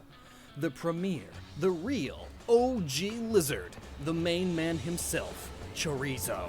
It's totally not a dragon at all. Its tail is on fire, like always. And we all know that if its tail goes out, it dies, which sounds kinda sucky for an entire species. What even is their survivability? How did they even evolve to this point with such a glaring weakness? Anyway, we can gather from Charmander's name and the lack of a dragon typing that they are based on the flaming salamander myth. Fun fact, that myth may have been caused by early humans finding logs on the ground, igniting them for a fire, not knowing that a salamander was taking refuge in the log, so when the salamander runs away from its burning home, it creates the myth of salamanders being burned. Early humans were not the brightest, and later in its evolution we see Charizard with a more draconic influence. And we all know that dragons were believed to have been able to breathe fire, and I'm sure I don't need to explain how dragons breathe fire. That was the Also, I'm sure there's also tons of videos about that all over the internet. But speaking of flaming flying Pokemon, Moltres, the flame Pokemon, is one of the 3 legendary birds. Being born of fire, Moltres shares many similarities to a phoenix. You know, the bird from Harry Potter. But did you know that it's also found throughout all sorts of historical myths and studies, like alchemy? Well, in these myths, the phoenix is said to have been a bird that was able to be born from its own ashes. Even the Pokedex entry for Moltres hints to this, saying that if it finds it, it can dip its body in the molten magma of a volcano to burn. Speaking of the phoenix, it is such a common myth that there are actually 2 Pokemon based on it, although Ho-Oh's origins can also be linked to another mythos, such as Achialabapa of the Pueblo peoples, as it was a giant rainbow-colored bird. We can also look to the Simurgh of Iranian mythology, said to look like a huge multicolored peacock able to carry off elephants. The Simurgh is also known as the Ember Bird, and was thought to have been so old it's seen the world's destruction 3 times, apparently cheating death by plunging itself into fire, just like a phoenix. Now on to Marowak, you know, the ground type. But lo and behold, the Alolan form is Fire Ghost. Gaining both Fire and Ghost in Alola is rather odd, but with a bit of digging and reasoning it makes sense for sure. First off, Marowak already looked kind of like a fire dancer minus the fire. It's got the mask, and it's got a stick. Known as the Fire Knife, this tool is used in Samoan dances to show off a warrior's skill. The Aztecs did it a lot too, but did you know that in Hawaii it was only brought over relatively recently? It's a tourist thing. Anyway, Marowak doesn't just get fire, but ghostly fire. which I'll explain in the ghost type video. Lastly in this category we have Fennekin, Brazian, and Delphox, which are based off of Fennec foxes. Now notably, Fennekin doesn't have any fire on it, but its dex entry states, eating a twig fills it with energy, and its roomy ears give vent to air hotter than 390 degrees Fahrenheit. It's like a little furnace. There's a fire going on inside of it. It must be that fire-type Pokemon are able to use non-traditional sources of energy. Instead of being able to eat food, they are able to process wood and other materials, similarly to fire. Then Brazian's dex entry talks about how it ignites its twigs by using its tail for friction, and Delphox uses its psychic powers to control its fire. Thus, its stick is always on fire, thanks to its power of pyrokinesis. All of them are also based on Kitsune Mochi, similar to Vulpix and Ninetales, but more like a witch that was granted powers by a fox. And that wraps up Pokemon that have fire on them or on their sticks. The next category are fire Pokemon, which are fire because of a mythical creature or legend involved. Very common for Pokemon. Now I know that some we've already mentioned in this category also, but I feel like Pokemon that literally have fire was a better category. So first up on this mythical list are Vulpix and Ninetales. These Pokemon's origins are found in ancient Eastern myths of the Kitsune, a Japanese legend of a fox with many tails which can breathe fire. Ninetales is based more specifically on Kyubi no Kitsune, which means an older silver fox. Believed to be their counterpart, we have Growlithe and Arcanine, two fire dog Pokemon known for their loyalty and obedience. I mean, how else could Officer Jenny have so many of them? But under that fluffy warm coat is the heart of a good boy. Just who wouldn't love to give them infinite belly rubs? Salwart and Stoic can describe these two, which makes sense as they are based off of the Chinese myth of Xia, or in Japanese, Komainu, guardian statues, normally of lions, but with traits of dogs and tigers. They protect the entrances of many buildings and invite good luck. Unfortunately, that's not where they get their fire typing though, just their looks. We'll have to go a little further north to Korea, near Jiexi, and take a look for a guardian statue of the Haitei. Essentially, a fire-eating dog that was said to protect Seoul from natural disasters. Some legends actually depict it almost like a unicorn lion dog. Crazy stuff. Entei is the legendary beast that represents the fire that burnt down the Brass Tower. Friend to children in that one movie, able to run pretty darn fast, and when it barks, volcanoes erupt. According to the Pokedex anyway. I guess that explains why Entei is known as the Eruption Pokemon. Much like the Cyndaquil line, Entei is known to erupt into huge explosions of fire, much like a volcano, minus the lava. And if you take a look at Entei's face, it looks similar to Akagashira's face, a fire yokai. Lastly, it's Volcanion, the only fire-water type in the entire known Pokemon world. Volcanion shares many similarities to Growlithe and Arcanine, having traits similar to Komainu and Shisha, particularly the Ryukyuan Shisha, where in legend there was an overabundance of fires. The townsfolk worried about their homes. You got a hammer now. A wise monk. He Got a instructed them to hammer. build a great stone Shisha to protect the town and eat the fire. Volcanion's name also implies that it is powered by a Damn volcano, right, dude. which is a very I literally large picked the source of warrior heat. class. Heat that often creates hot springs that steam up, hence the water fire typing. But looking back to better Pokemon, our next category are in fact known to be made of lava or have magma inside of them. Slugma and Magcargo both are fire slugs, and Pokemon has always gotten the whole lava magma thing wrong. They just use the two terms kind of willy-nilly, but I forgive them. Let it slide. Being made of lava grants them their fire type. Interestingly, instead of blood, Slugma uses super hot magma to circulate its oxygen. Weird, but okay. I can see that for a Pokemon. But I fully disagree with Magcargo's Pokedex entry. Magcargo's body temperature is approximately 18,000 degrees Fahrenheit. No! Just no. That opens up just a whole new set of problems. I mean, I have so many questions about that. Questions like, what? And how? Not to mention, why? All the questions. Numel and Camerupt, and its Mega. Numel is great because it's one of the few fire-type Pokemon that is not orange or red. They are based on camels that contain magma inside of their pumps. Though I wonder, is it still magma if it's not inside the Earth's crust? I mean, that's the definition. Well, they are also ground-type, so I'm gonna say it's correct this time, Game Freak, but I'm not entirely sure how these Pokemon are able to create enough heat to keep the magma inside of it liquid. Magma's normal temperature, while liquid, is anywhere from 700 C to 1300 C, so it's pretty hot. Essentially 1.5 to 2,000 degree knives. Remember those? I sure wish I didn't. Well, the heat magma gets is caused by the Earth's motion and pressure.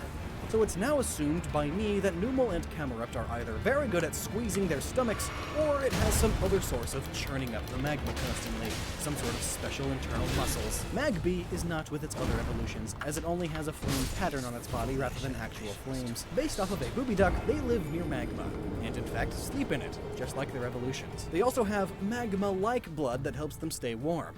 What magma-like means in this case, I'm not so sure though.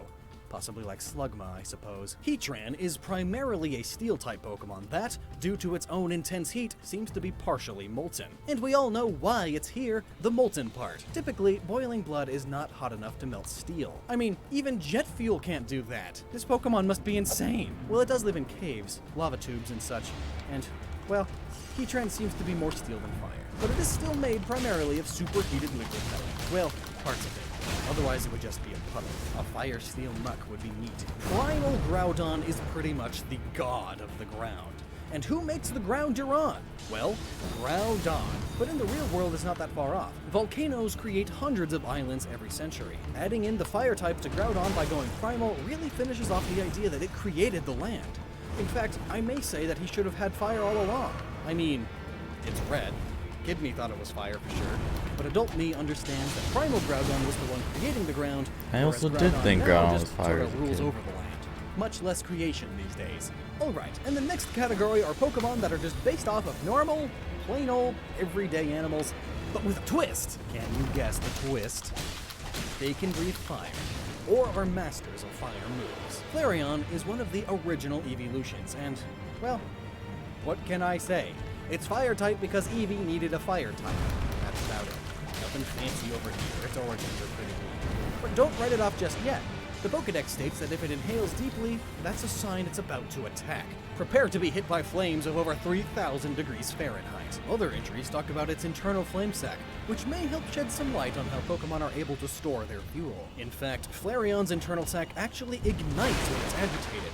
So these organs must be fireproof inside and out. In fact, I guess they are heatproof. The Pokemon ability heatproof is kind of just the default for fire-type Pokemon. They got the same numeric resistance. Torchic, Combuskin, Blaziken, and Mega B, as I like to call them, are based off of the Taiwanese cockfighting roosters. These chickens kick with no remorse. But other than expert fighters, these chickens may also be based off of the Basan. A Basan is a large fire-breathing chicken in Japanese myth. Yep, so exactly like Blaziken. In fact, some illustrations depict the Basan in the exact same color palette, orange and red feathers. Torkoal is based off of a coal-powered locomotive, and, well, and a tortoise. It's stated that it battles using energy it gets from burning coal. When losing smoke from its nostrils, it lets off a sound that is similar to a locomotive horn. It's actually like a train horn. Pokemon are silly, but one thing about Torkoal you may not know is that if it is unable to find coal, it will stop moving, and then it will most likely starve in the wild. Next up are Torkoal. Salandit and Salazzle, two lizard Pokemon that really smell. Both meanings of smell in the same sentence. I must be a genius. However, these Pokemon seem to be a bit more poison than fire, as their acid is so potent, it's able to affect normally unaffected types, meaning poison and steel-type Pokemon. This could just be because of their fire, though, as steel is weak to fire, just not jet fuel-based fire. But these lizards are commonly agreed to be based off of the Japanese fire belly newts. Yes, they exist. While not being able to breathe fire or acid gas, they do share the same colors and general shape. But these Pokemon also have salamander influences, which can also point to the fire typing, as well as Salazzle being female only, as there actually are a few species of salamanders that are only female. Tepig and Pignite are just kinda pigs that are red and orange. Now, while Tepig is the lightest Pokemon to learn Heavy Slam, Pignite's Pokedex entry goes into a little bit more detail of its fire generation, stating that the more it eats, the more fuel it has to make the fire in its stomach stronger. This fills it with even more power. Assuming its fire is in a little flame sac like the other Pokemon, we can get an even better idea of how this fire-breathing stuff works. It's almost like a pressure cooker inside of them that they fill with fuel. Now, most animals are actually miniature bioreactors. We take food, break it down into sugars and such, and use that for our bodies as fuel. I feel like at some point along the lines of evolution, fire types figured out a way to just take food, in quotes, and turn it into energy directly. I'm sure most fire types can eat normal food all they want, but some fire Pokemon could probably just eat wood and be perfectly content. Happy as a Clamperl. Pansear and Simisear are the only non-Gen 1 Pokemon to evolve with a Fire Stone, and they are based off of one of the 3 wise monkeys of Chinese myth, along with Simisage and Simipour. Pansear is based off of the Hear No Evil monkey. Some state that they hear no evil due to the word ear in the end of their name. Pansear. They also have the largest ears of the bunch. Pansear's hand is up by its ear as well, trying to hear you better, but it's sadly deaf. Simisear then may also be doing some sort of sign language with its odd hand placement. But as for its fire typing, it really doesn't draw it from anywhere other than gameplay. You see, depending on what starter you choose, the Pokemon that the first gym will use is different. For example, if you pick Snivy, the gym would use Pansear, which is really cool to be honest. I really wish they did more gyms like that. Larvesta and Volcarona were thought to have once been born of the sun. It may be inspired from the saying, like a moth to the flame. As for which moth it is though, it seems to be based on an Atlas moth. With its bright red colors, you get a real sense of fire from it. In fact, Volcarona has a lot of ties to fire, from being similar to Seraphim with its wing placement and number, to being compared to the sun gods. Even its color palette matches the sun. Tiger lily flowers that only blossom during the summer heat. On the opposite end of the design spectrum, we have Heatmor. It's quite dumb to be quite honest. It's a fire anteater with a muffler stuck in its butt. I understand why it's a fire anteater. It's made to be the perfect predator of Durant. Heatmor is pure fire, Durant is bug steel. This anteater just eats the ants so easily. But again, besides that, we don't really. I never noticed that they had an fire, anteater and an ant fire, Pokemon in and the same design gen. being similar to a combustion engine. And even then, this lame Pokemon gets its own signature move, Fire Lash. What the heck? Litten, Torracat, and Incineroar are some grade A fire starters, you could say. These Pokemon are based on a house cat, a tiger, and, tigers are orange? So fire type.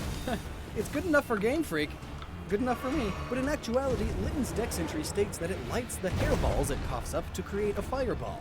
And then when it regrows a coat, it lights the old coat on fire. This must mean that their fur is highly flammable, almost as if it were coated in sulfur. And, conveniently, the facial marking on Litten is that of the alchemical symbol for sulfur. Neat. I love alchemy.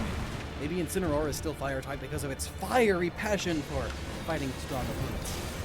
There have been worse reasons in Pokemon. Next up is the infamous Fletchinder and Talonflame. Also, take note, its first evolution, Fletchling, is not fire type. Just want to get rid of that now. Other than being insane in Smash Bros., what does this line actually add to the Pokemon lore? Well, it's a bird, it's got fire, so it's a phoenix. Well, no. Thankfully, Game Freak didn't make another phoenix. No, these are based on the Japanese Robin and Flame Robin. Look at these little dudes. They're so cute. Little puffballs of red feathers. And, red equals fire. Litleo and Pyroar are normal fire. What? What a typing! What is even normal about breathing fire? I mean, really, isn't normal type supposed to be like, I don't know, normal? Whatever that may be in the world of Pokemon? Well, now that I think about it, maybe they just mean they are less fire than the other fire types. But that's for the normal type video. So if we look at Pyroar's mane and the yellow symbol it forms, we can see that it is similar to the Japanese kanji for fire, more or less. Plus, lions have big, fluffy manes, and that makes it I'll pick this up. fiery. So, there's that. This is a normal lion with the word fire written on its face. Houndour and Houndoom, along with Mega Houndoom, are hellhounds. Or at least based on them. What are hellhounds, you ask? Well, hounds from hell. You know, fire and brimstone and all that jazz. No, I'm not saying that jazz is satanic, but those slick rhythms just couldn't be made by man alone, now could they? Hex, with the devil aside, these dogs just scream hell. I mean, they have little skulls, devil tails, and demon goat horns. Now, I don't know what you imagine when you think hell, but I think of fire and Miss Lambsby from middle school English class, perfectly explaining these Pokemon's fire typing. Now, leaving my scary place, we have Turtonator. This Matamata turtle is dragon fire. According to the Pokedex, it gushes fire and poisonous gases from its nostrils. Its dung is an explosive substance that can be put to various uses. I guess that's all fine, but it only learns smog naturally as a poison type move. But I want to know who's the poor guy that discovered its dung is explosive. Just walking along, not watching where he's stepping, and boom! Landmine! In fact, I'm sure that's what they were going for here with the whole shell design also. A fiery, explosive, landmine Matamata. And then there's a jet engine strapped to a dragon. It's Reshiram. We see its butt glow red, and if it weren't for that, it would be the last Pokemon not red or orange of the fire type. Based off of the yang from the yin and yang, yang symbolizes, among other things, the light. And we all know that fire is one of the most rudimentary sources of light. Other Pokemon that don't fit in any category we've done yet are the inanimate object Pokemon, so I guess they get their own category. Here we go. Cast forms, Sunny Form, based off of a Teru Teru Bozu, or a weather good luck charm that Japanese folks would hang in their homes. In fact, the charms were used to ward away rainy weather, or even bring it, all depending on the variant. This is perfect for a Pokemon that changes forms based on the weather. Now, in this form, Cast Form itself seems to dry out and absorb the heat from the sun it basks in, like a lizard. But unlike a lizard, it really absorbs the sun's energy and can use that to attack with fire. When the electric ghost Rotom possesses an oven, it becomes Heat Rotom. And it's pretty easy to guess why that's fine. Ovens create a lot of heat and can even start fires. Blacephalon is a clown that's mixed with fireworks. You know, the stuff that explodes in fire. I mean, it blows up its own head in an explosion. If that's not fire type, I'm not entirely sure what else would be. But with that, we have just 2 more Pokemon to go. Can you guess what they are? They are the ones that I see no reason at all for being fire type. Or at the very least, they have extremely weak reasons. These Pokemon may be better off not being fire type. Have you guessed? So, the first one is Victini. Alright, so I've been dreading this Pokemon this entire video. Where to even start? Sure, everything points to this Pokemon being based off the gods of victory, Nike and Victoria, but nothing points to it being fire typing. The only small little bit of fire we see are in its move pool. Most notably, V-Create, where its ears burn up in fire before it attacks. In fact, both of its signature moves are fire type. But are moves alone enough to make it fire type? I'm not so sure. Oh, here's an idea. It's fire type because winning really gets your blood pumping, and the byproduct of blood circulation is inflammation. And that has the word flame in it. As you can see, it's a pretty weak reason. Really, they probably just wanted another fire-type legendary. It kind of works, I guess. But lastly, we have Oricorio. Bali style. It's a bird. I thought that was a That's dancing Pokemon. in the flamenco dance. Now, it's not totally known where the word flamenco comes from, but it's possible it's a derivative of the Spanish word of flama, or fire. But the other and more dominant theory from linguistics is that the word flamenco came from, or means, expelled peasant. We're not sure though, but I mean, gypsies dance to the flamenco all the time, so it's possible. And unfortunately, that is the only bit of information linking Oricorio to the fire type. But the dance itself is hot, like a spicy salsa. It's hot, so the dance must be fire, so fire type. But like the watered down crappy chip dip you get sometimes, this reasoning is weak. Really? It's just fire type because Game Freak wanted it to be. The dex states that it beats its wings together to create fire as it moves and steps in a beautiful dance. It bathes opponents in intense flames. But other than the dex, there is not a single bit of indication that it can start fires. I was This standing Pokemon still waiting does for not that. learn any fire type moves. Heck, you can't even use Move Tutor or even breed in a fire type move. You can't even teach it one with a TM. This Pokemon is just a terrible fire type. There is zero reason for a Pokemon to have a type if it can't utilize it at all. Stupid bird. I don't care if you're looking at me with those bedroom eyes. You're not actually hot. Well, do you know a better reason why Oricorio or Victini should be fire type? Please let me know down in the comments. We've only got a few more types to go in this series. Thanks so much to everyone for watching, and massive thank you to our Patreon supporters who let this series keep going. It takes a lot out of us. So, tremendous thank you. Love you all. And as always, please remember to never stop using your noggin.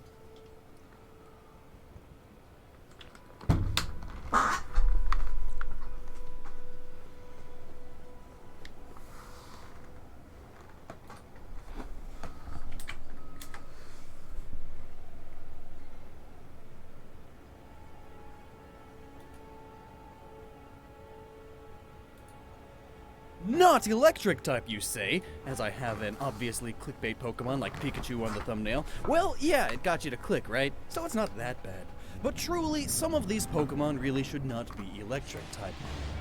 Or should all Pokemon be electric type? Pokemon are basically animals, which are just hunks of meat that get tickled by electricity to secrete juice that makes the meat do its bidding. So really, when you get down to it, aren't we all electric type?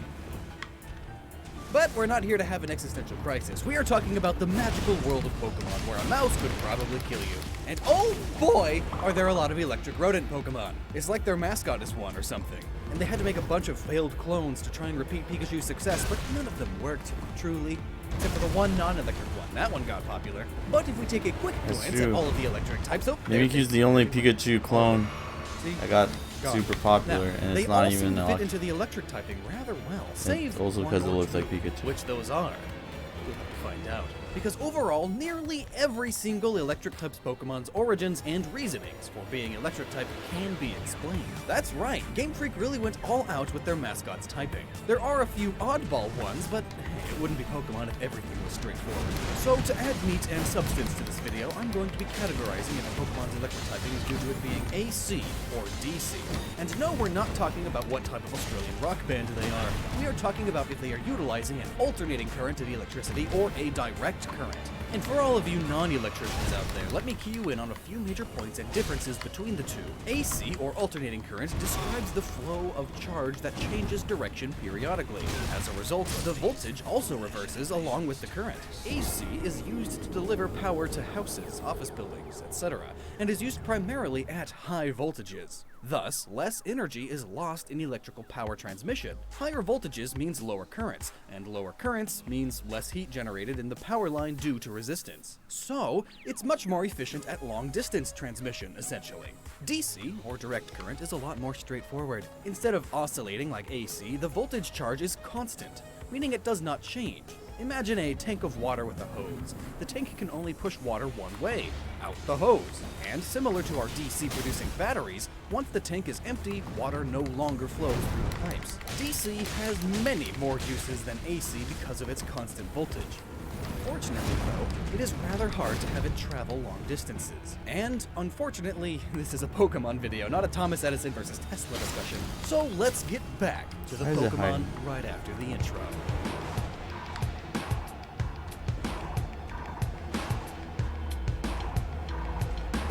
Now, we know there are things that can shock you in the real world. Ah, Snake is back! Snake is back! Oh! And, oops, did I say we're going back to Pokemon? No, just the ocean. The closest thing to the real-world Pokemon world we have, though. So many weird fish. Like the infamous electric eel. A real-life electric type, essentially, and the basis of our friend Electros. This eel has 3 special organs that help it create electricity. And to spare you the fine details, it works like a battery, slowly charging up chemicals called electrolytes. Once the eel spots its prey, it opens an ion channel, allowing sodium to pass over the electrolytes, creating a difference in charge. This makes the electricity jump out and ground itself through the water, shocking anything unlucky enough to be close to it. To humans, it feels like just a little shock, but to a tiny fish, it is deadly. But Pokemon are a bit different.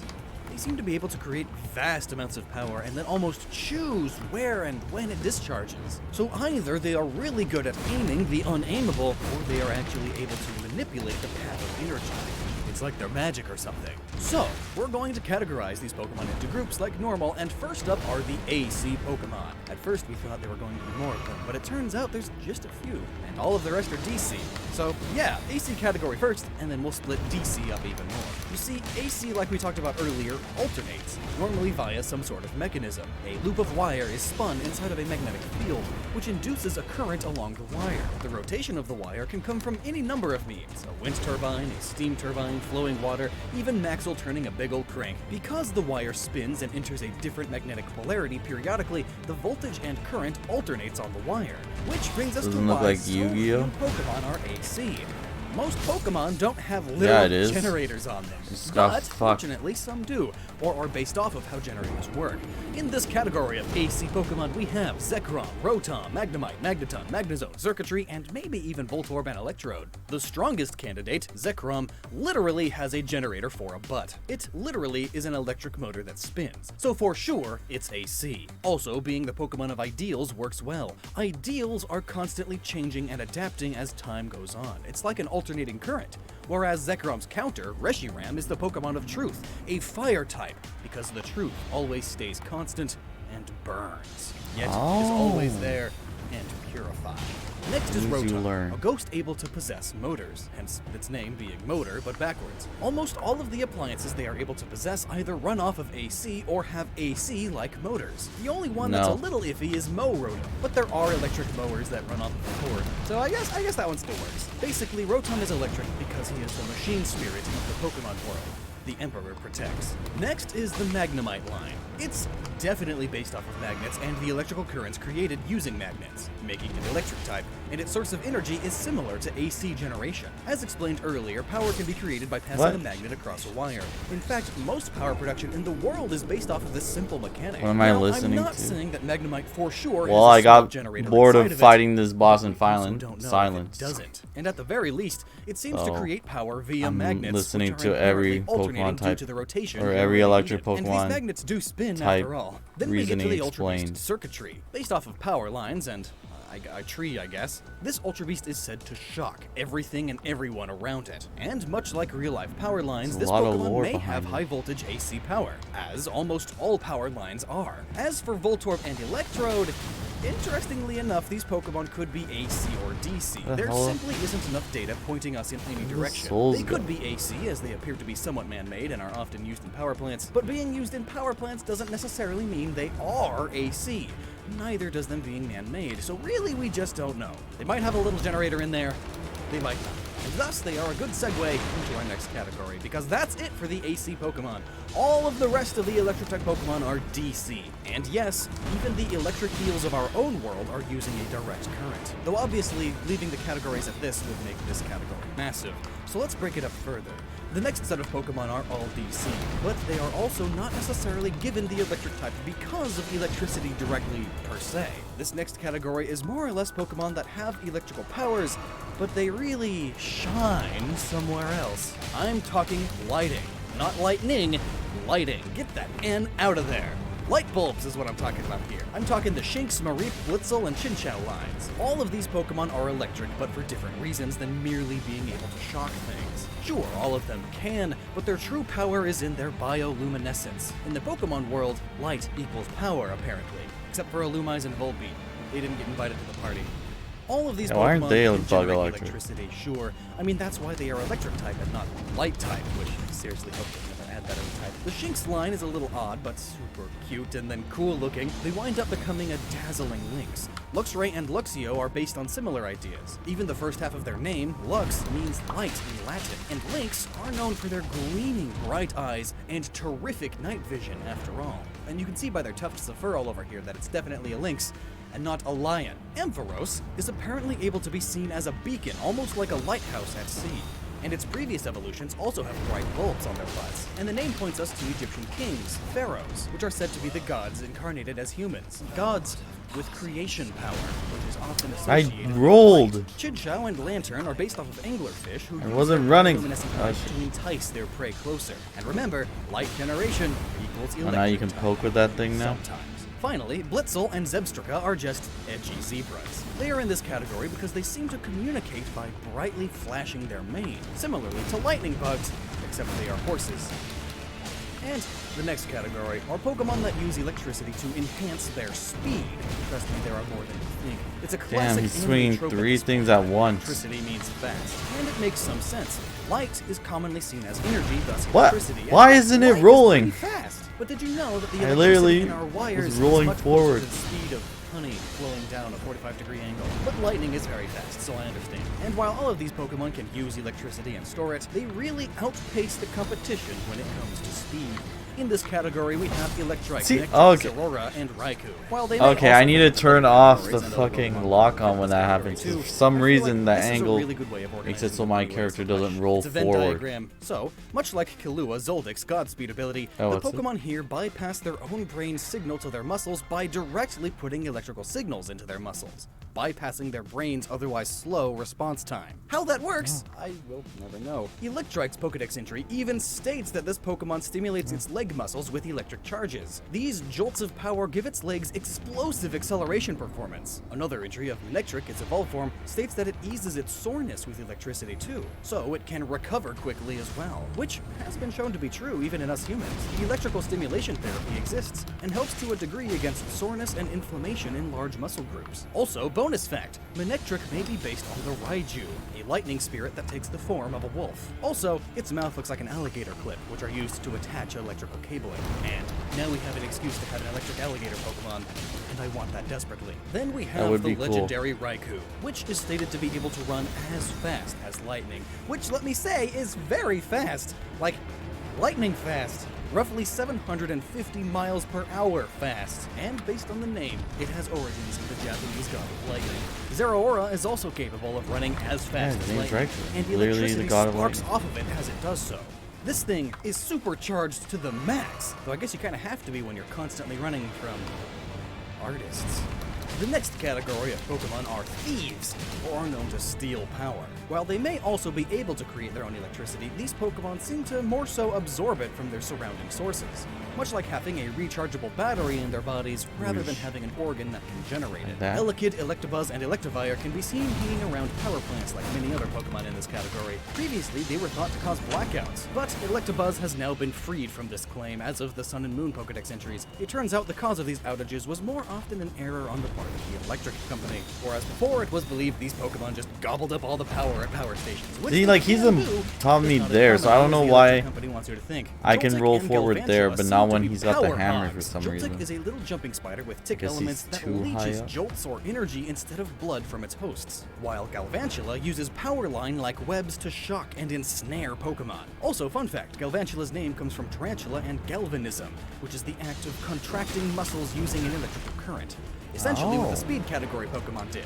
Voltorb and Electrode we touched on earlier. They could have AC generators inside of them, but I'm more inclined to believe they are a DC-based electric generator, but a very volatile one, because they sure do love to explode. But according to Stadium's Dex entry, they have been seen drawing power from trolleys of electric trains. The Electrodes have also been seen congregating in electrical power plants to feed. So I just gotta roll to the side for that. Okay. Which makes me wonder if fresh electricity tastes better. Plusle and Minun are two Pikachu clones that love to help out each other. They're pretty much positive and negative Pichus. These little rascals use electricity to make spark pom-poms and cheer each other on. Plusle's Pokedex entry states that it cheers on friends with pom-poms made of sparks. It drains power from telephone poles. Meanwhile, Minun's entries do not state whether or not it generates its power, but I feel like since these two Pokemon are so close, we can assume that they gain power from the same source. And, as telephone poles are normally an alternating current, it's quite possible for both a positively and negatively charged Pokemon to gain power from it, each drawing from one of the alternating currents. And now we're on to the next category. Wait, what did? Oh fuck! I didn't mean to press. I pressed the X instead of the Y. Wait, why did it? No, so not supposed to press either of those. Supposed to press. Not necessarily. We all know that if you rub your feet on carpet, I was trying to take off the target. But if you put on a pair of soft socks, you'll start to build up a nice static aura. Or simply rubbing a balloon on your hair will make the hairs start to stand on end because they are being pulled by the static charge. So how does that work? Well, caused by friction, static charge generally occurs when a non-conductive material and insulator are rubbed together. The friction and motion allows the charges on the insulated item to build up. A little fact of nature is that it likes to be in equilibrium, meaning a balance. Once a particular item has enough of a difference in charge, the charge wants to escape. Now, air doesn't like to be disturbed, but it's also kind of a pushover. So I'm already tired of this run. Large enough to overpower the resistance of the air, it immediately dissipates out, creating balance once again. Now, that's on a small scale. But it's not just little zaps and crackles. No! Static electricity can grow big time. In fact, lightning is a static charge, just on a much bigger scale. It's friction produced by huge million-pound clouds, creating huge differences in charges compared to the ground. Now then, the Pokemon in this category are Mareep, Flaffy, Oricorio in its Pom-Pom style, Jolteon, Tynamo, Electrike, Electros, Stunfisk, Charjabug, Vikavolt, Zapdos, Thundurus, Helioptile, Basilisk, Dedenne, Pachirisu, Emolga, Pichu, Pikachu, Raichu, and Togedemaru. Flaffy and Mareep are sheep. beep beep, and all that wool generates a ton of static electricity, which they then use to power their light bulbs. And that's why you get to see them twice. Want to see them again? Here's a whole video about why they lose their wool as they evolve. It's quite fascinating. Now, the Pikachu clones. Oh yeah, and Pikachu. This little mouse, the faithful mascot of the franchise. Good lord, I'm glad it wasn't Clefairy. Can you imagine?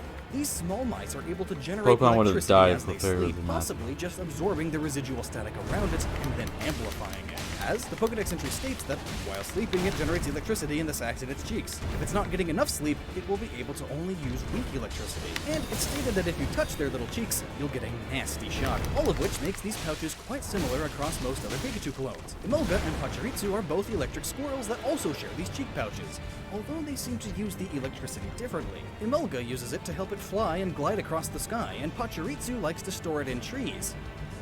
What? Yep, like a nut. There's nothing wrong with that at all. It's not like it would just store instantly ground out electricity through in the trees. tree and dissipate. Nope, not at all.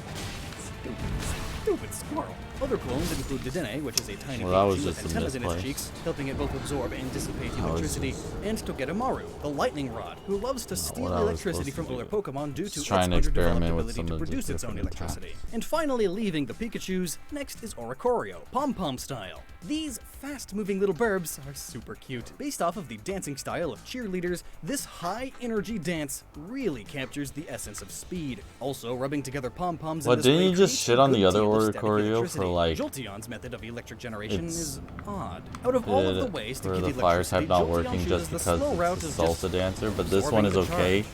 How would for being attract charged electric, ions from the atmosphere? it's a I'm not cheerleader. sure. Okay, it's a general Pokemon, so it doesn't really need to make Inconsistency. sense. Charge-a-Bug and Vikavolt are batteries, or at least Charge-a-Bug looks like one and apparently works like one. According to the Dex entry, its body is capable of storing electricity. On camping trips, people are grateful to have one around. Like, can't we go camping for once without having all of these gadgets? We're in nature for a reason, people! But it also explains that it generates electricity from its electrosac. It may work similarly to the electric eel of our real world. Speaking of electric eels, the Electros line are based off of it. Fun fact, the electric eel isn't actually an eel. It is in fact a knife fish. It's an off-brand eel essentially. And pretty much the same as the real world eel, these Pokemon create electricity from their own electric sacs. Although they are able to make a much bigger shock. And some point to these Pokemon's leech-like appearance, and assume that on top of electric generation, they also suck electricity from underwater power lines. Stunfisk. Now you would think that, yeah, it's based off of the eel thing because it's also a fish, but you'd be wrong. In fact, there is a real-life fish called the Electric Ray. Stunfisk looks like a flounder mixed with a manta ray. Sort of. And this electric ray also has the same shocking defense and attack abilities that the electric eels have. Helioptile and Heliolisk are lizards that use the sun to gain power. Now you'd think, duh, all lizards need the sun to move because they are cold-blooded, and you're right, but these guys are pretty much literally solar panels. Heck, they don't even need to eat if it's a sunny day. They can photosynthesize their own energy, much like the real-world spotted salamander.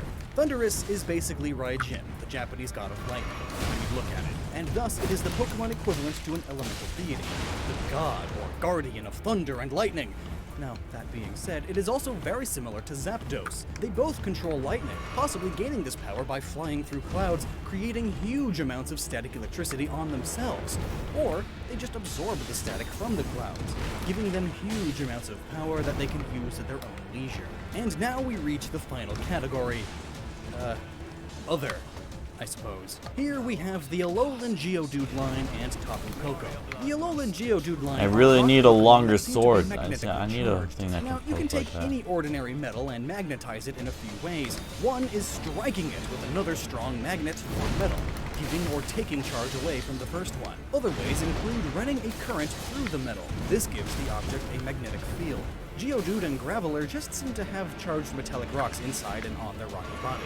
But Golem is on a whole nother level. Based off of their design and its Pokedex fucked up the entries, roll. Golems are miniature railguns. Guns that fire using the power of electromagnetism. And these Golems even go as far as to shoot other Geodudes at their targets. Where they get their electricity from, though, is a mystery. But they most definitely are electric type for a good reason, due to their whole electromagnetic thing. And now, Tapu Koko. The one electric type Pokemon that doesn't really need the electric type, at least not based on its origins. Tapu Koko, translated through various Polynesian languages, translates into a number of things, the coolest being God's blood, but more accurately to what Tapu Koko actually is, it's most likely translated to holy chicken noise. It's based off of the Hawaiian deity Ku, one of the eternal gods that have existed since forever, and is often depicted as feathered, like a chicken. Now, you would say, hey, Tapu Koko is based off of a god, so it's probably a god of lightning or thunder. But no. Ku is well known as the god of war, conflicts, heck, even the god of fishing. But not lightning. You know, lightning and That thunder title is kind of held by sounds like the Cain, start of a war. another you know? old god, and the one that Tapu Lele is based on. The heck is going on here, Game Freak? Well, these main 4 Hawaiian gods that the Tapus are based on are each gods of many different things. Cain was the highest of the gods and the creator fucked deity. it up. Lightning is just one thing that it happens to have control over, as light is often associated with creation. But all of Cain's other aspects, such as being the wisest, the creator of the body, mind, and soul, etc., do point to the psychic type more so than it happens to be able to control electricity pointing to electric. After all, being able to control lightning is just one of the smaller aspects of Cain. Tapu Koko, then, is based more on Ku, due to Ku being the god of war, and we see Tapu Koko moves in a very war dance-like way, which are very common among Polynesian warriors. So the electric type may simply come from it being fast, like some previous Pokemon, but they are mostly all based on other things as well. And clearly Tapu Koko is the fastest of the 4, by far, but overall, looking at all of the electric type Pokemon, Tapu Koko has the weakest reasoning for being electric type. Well, we'll do a video about the Tapus at some point, and maybe Tapu in that Koko is research actually we'll such a cool find the Pokemon. I real can't believe I reason. forgot What do that you he think, actually both about this exists. whole Tapu Koko thing, and about the rest of the electric type Pokemon? And what type should I do next? And be sure to check out this playlist of all of the other types we've covered so far, just in Serpentine. case you missed some. And until next time, please remember to never stop using that noggin.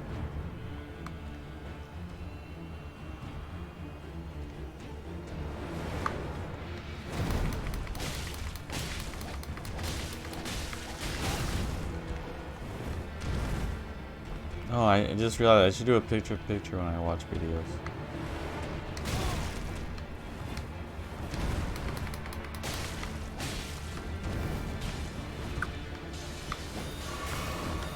And just casually walk by those swords. Come on, jump.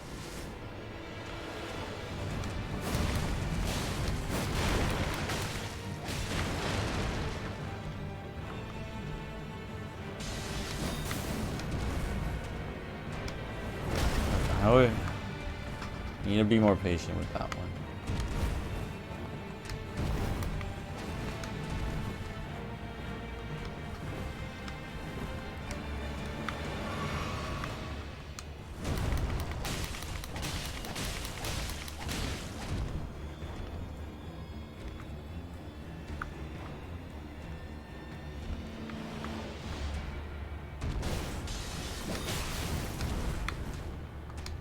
Oh, fuck.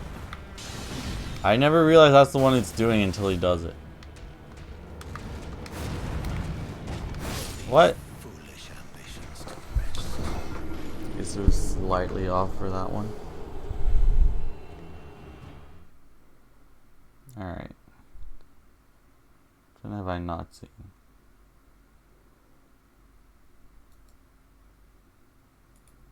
Pokemon don't really need an introduction, and I'm sure you are tired of every single Pokemon video giving you a synopsis of the franchise at the beginning, so let's just jump right in. Pokemon, as you know, essentially are the animals of the Pokemon world. You have squirrels, deers, camels, cows, cats, dogs, and there are even some based on mythical animals in there too, but mythical animals are still animals, while Clink Clang is a pile of gears, and Steelix is metal-coated boulders.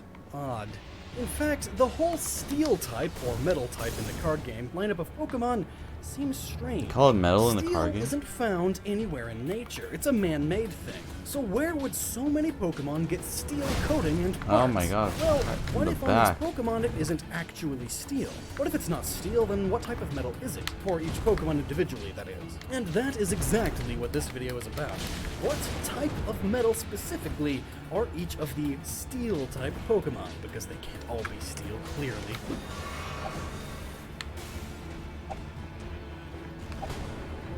The Steel type was introduced in Generation 2, along with the Dark type. This was to balance out the other types of it. Steel was added to the typing of two Gen 1 Pokemon, Magnemite and Magneton, which previously were only Electric type. Steel-type Pokemon stand out from the crowded mass of Pokemon for having great defense against both physical and special attacks, and a large number of resistances. Also, they tend to be heavy, and thus have low speed. Steel-type Pokemon are mainly inorganic Is there a in fast nature, Steel some of type? them even representing Genesect. robots and machines, which raises all sorts of questions, but those are for another video. Out of all the Pokemon, there are only 5 pure Steel-type Pokemon as of Gen 7, and this is including Mega Evolutions. The 4 pure Steel are Registeel, Clang, and Klinklang. Beautiful names. Beautiful Pokemon. And then there's also Mega Aggron. So, 5. That's not very many. But there are plenty of Pokemon that mix Steel and another type. 47 of them to be exact. So in total, with our pure ones, we get 51.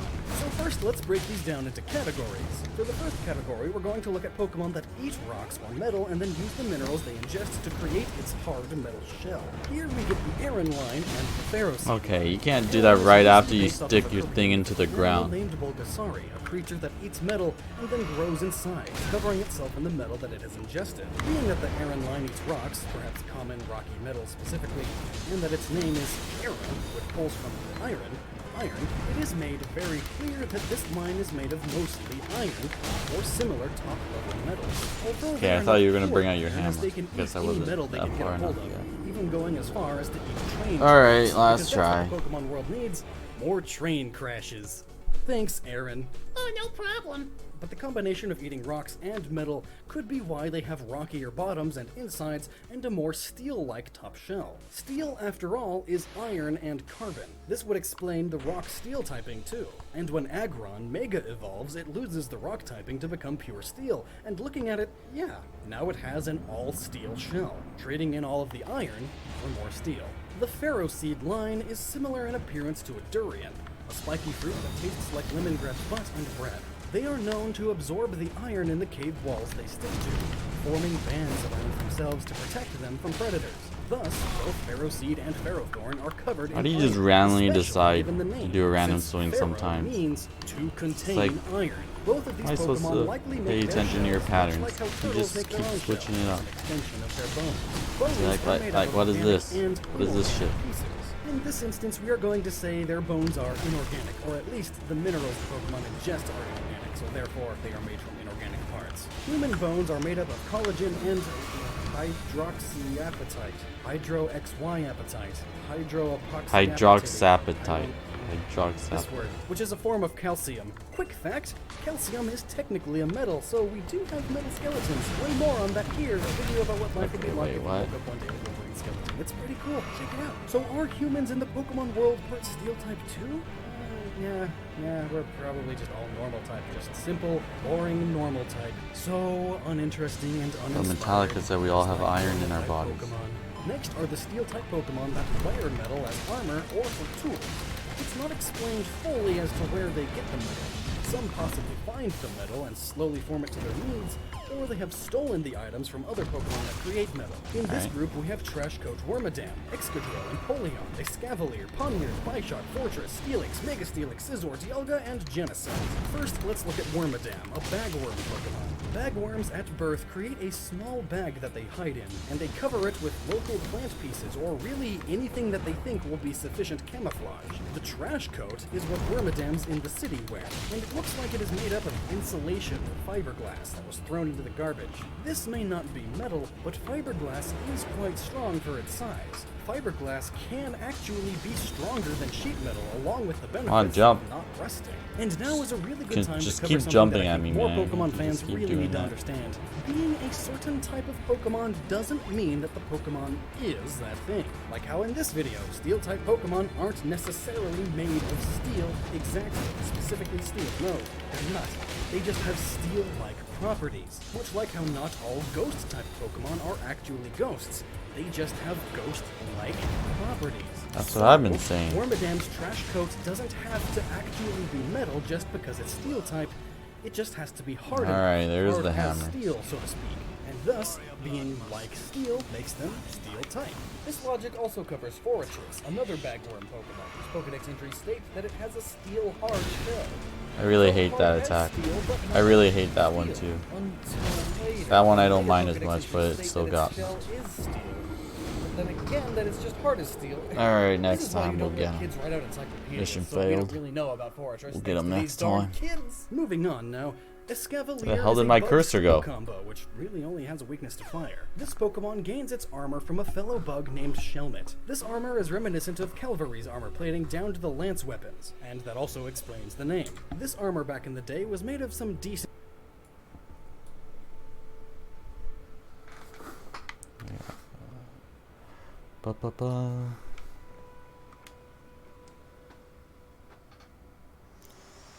Oh, what? It's my maiden.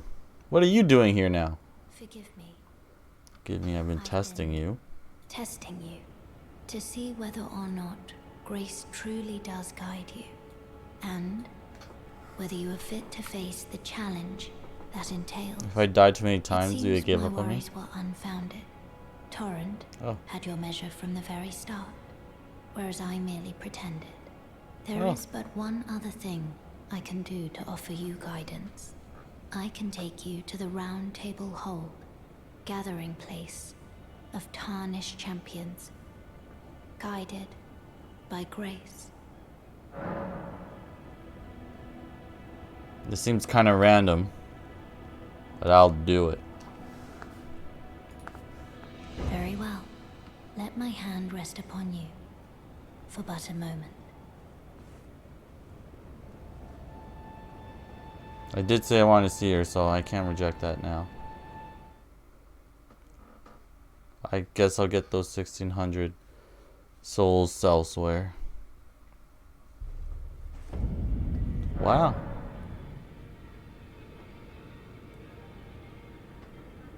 Pact of non-aggression.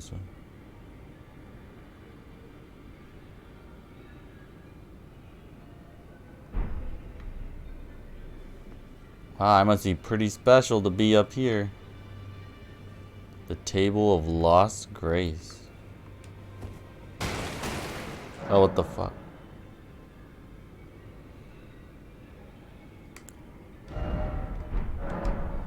I broke the chair. Wait, did I use up one of the times? That means I can only rest here 3 more times? Or 4 more? 5 more. I didn't count. Damn, I broke a chair. That's pretty cool. What's going on here? Oh, I see you've just arrived. Welcome to the Round Table Hold. I'm Corin, a man of the cloth.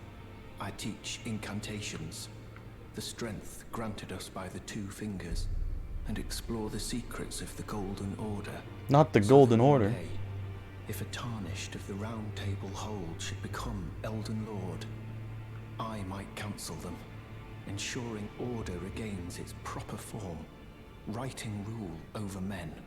By the way, do you still see it? The guidance of grace. Yeah, I see it. You do? Wonderful news. Most tarnished are blind to it these days. That's crazy. You are something of a rare breed. Well, you know me. What do you say?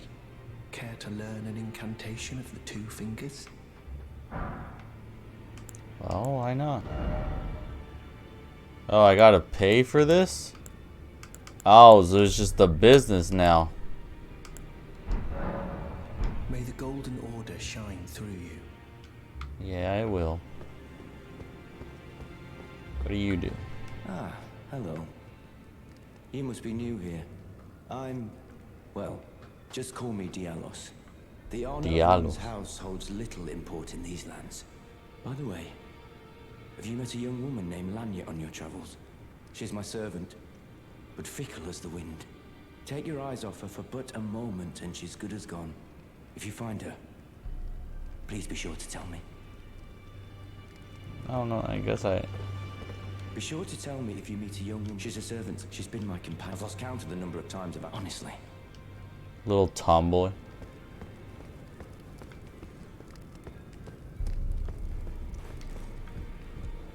You got tomboys in medieval Europe.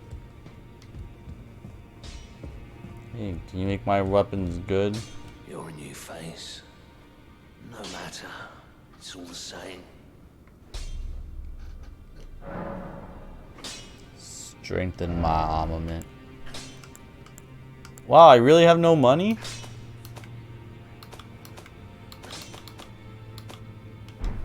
I'm really this poor?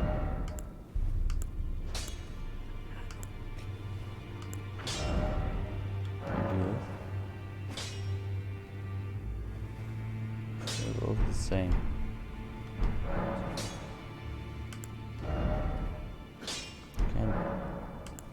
So, don't quite have a lot of loot here. Damn, ain't got no money. Oh wait, got this lump of flesh. Horn. Oh, none of this. So if I sell 52 of these, I can make. That's 4,200, 5,200. That should be enough. Strengthen my arm. I need more items. But they're different. I don't get it. Whatever. I've been strengthened.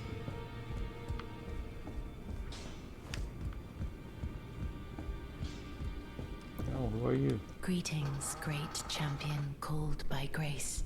I am Fear. Circumstances have compelled my stay at the Round Table Hold. Great champion, would you allow me to hold you? But briefly, perhaps you might share with me some of your lively vigor and your stout-heartedness. Doing so will grant me the warmth of a champion, and you, I am sure, will bear a Baldakin's blessing. Do you think it Call me a Balchin. Perhaps? Where I come from, it is a sacred act. Hold me. My thanks, great champion.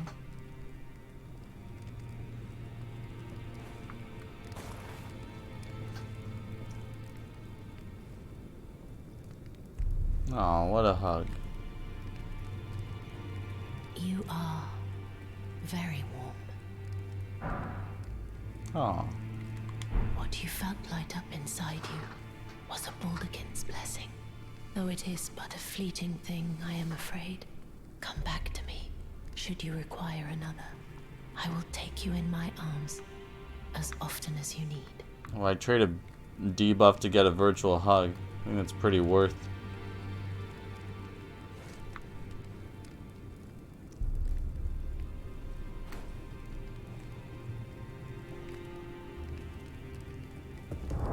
It's not like I have to put on the talisman she gave me.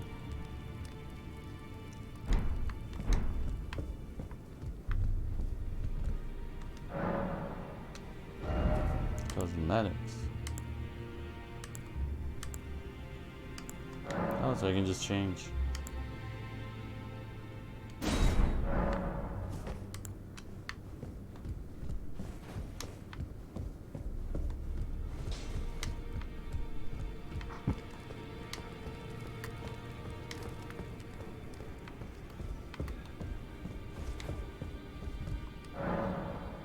Blocked shot.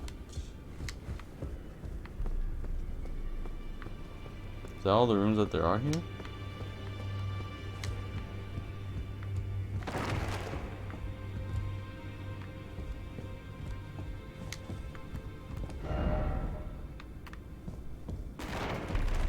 Can't even climb the goddamn ladder.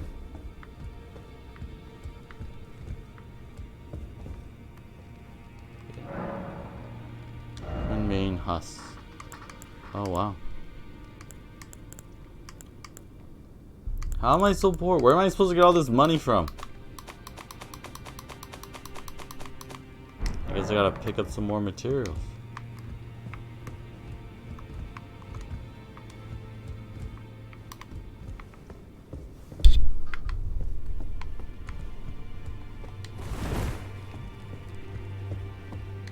Oh hey.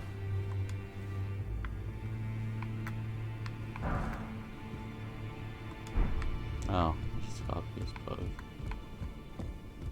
What a poser.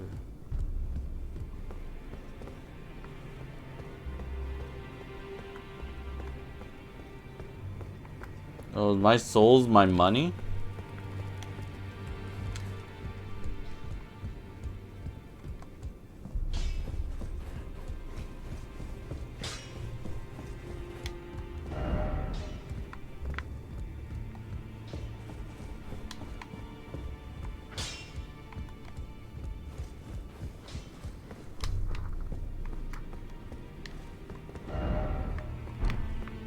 You guys are so fucking clever, dude.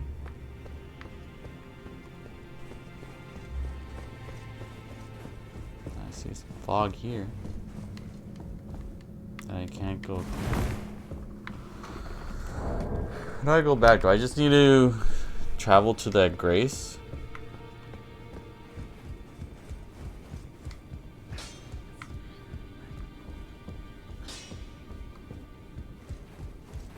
So much armor there, why can't I take it?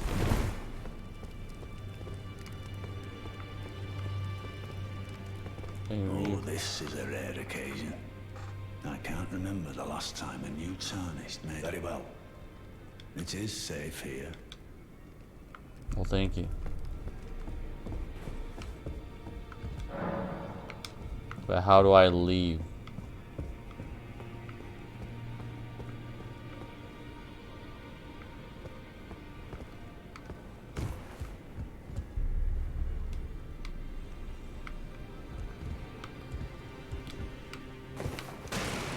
No, I broke the other one. Fuck.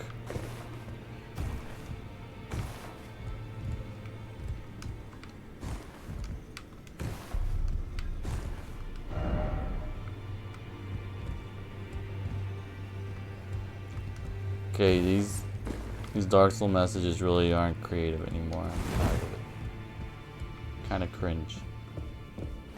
You're making me cringe.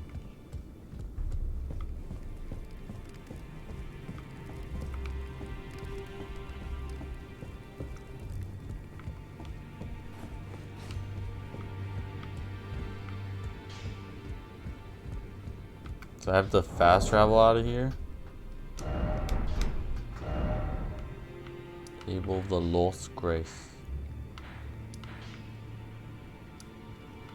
I don't remember which one in these it was. Is that the Grove side? No, that's...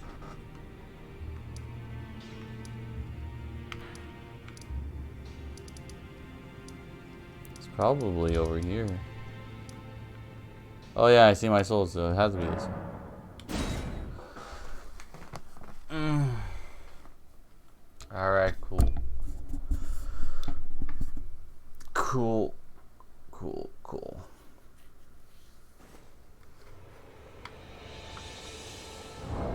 Well, that was very helpful. Thank you, my maiden.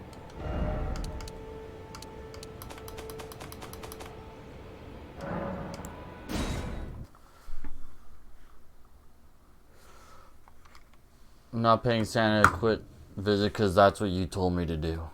I do the opposite of what I'm told to do.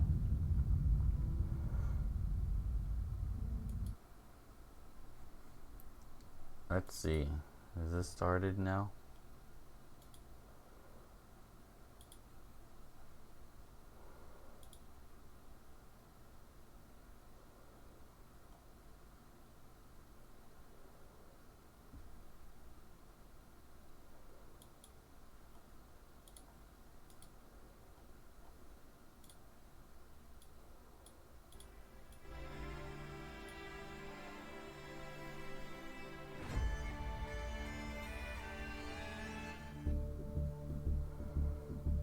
Oh, now you finally open it. Oh, what's this? Something new in the shop. No, it's just the secret packs that I already had. It's not new. Why you make me think there's something new? How dare you?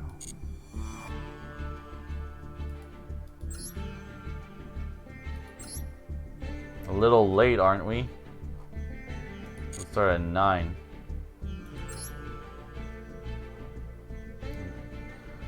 Bet they didn't even add more time for it.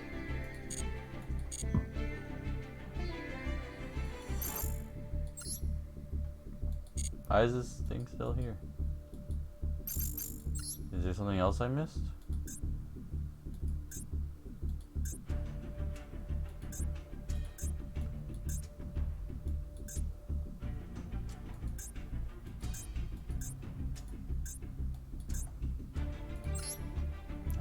Can I finally get some big money from this?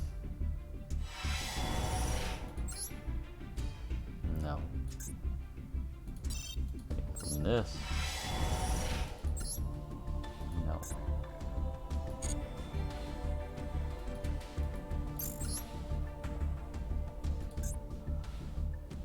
Alright, let's see how this goes.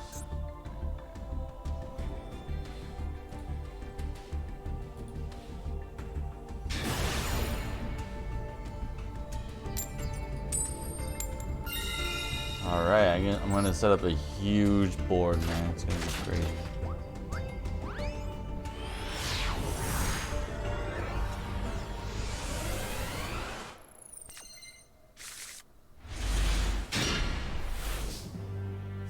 Oh yeah, this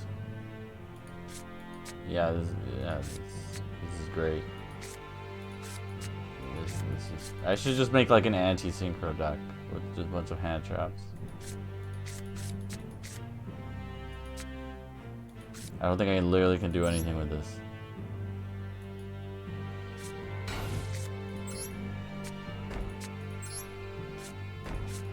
I guess that's why you don't use the loner decks.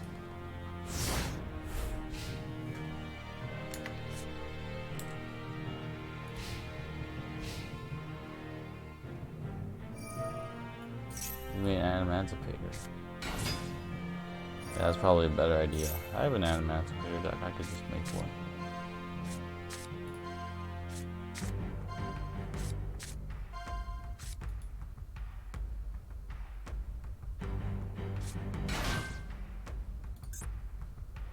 Yeah, I'm not gonna sit through this. Fuck.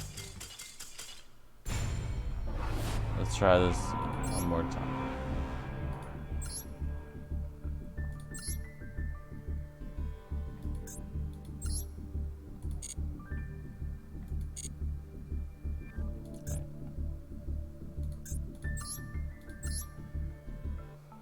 And I think I need to make one from here.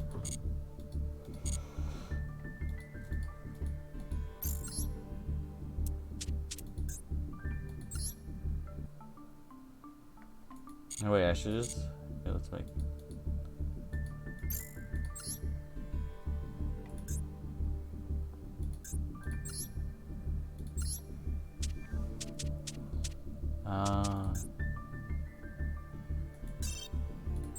Alright. Let's figure out how to make this work.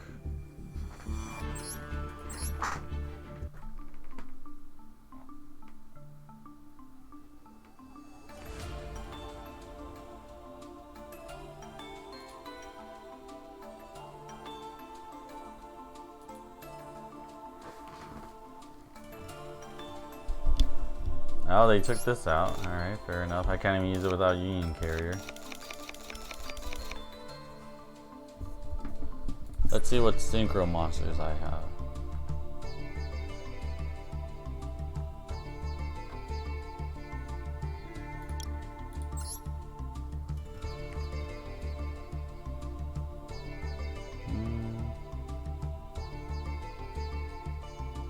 I can... And this. I have to craft a Baron. I'm gonna need that card for other things anyways. These, do I have an Earth Tune? I have Earth Tune. I can put Jojo in here.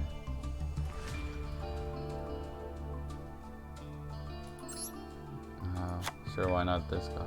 Don't have any better options. Oh yeah, need the Quantum.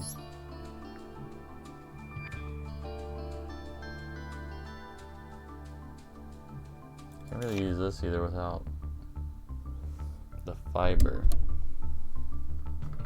Oh yeah, oh, but there's no link monsters. It doesn't work. Oh, I need Buddy Rose. Yeah, I need him. Yeah, maybe that one. I need, yeah, I can use that one.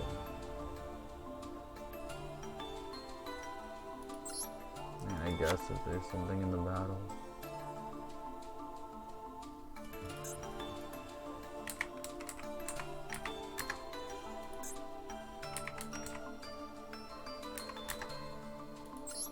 need to make this one anyways. So, I guess might as well make it now.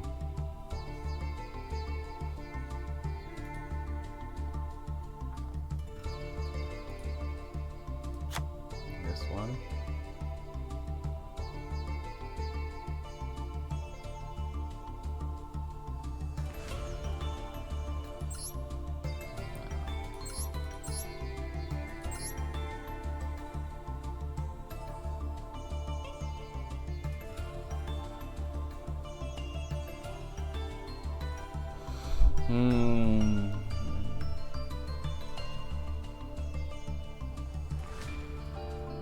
I don't really want to craft anything else.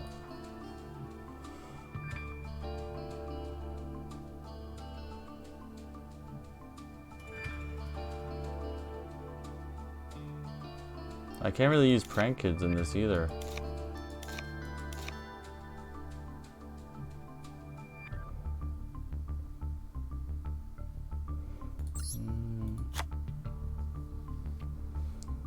What do I do?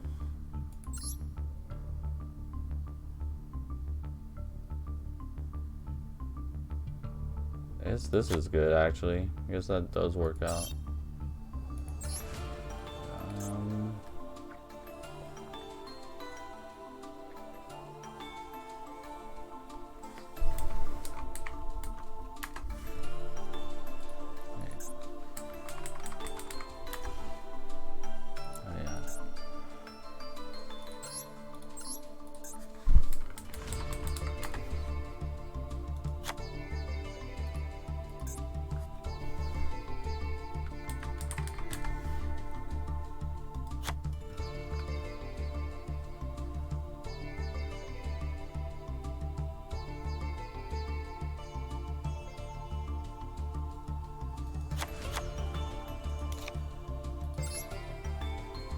What is that? What's the name of that card?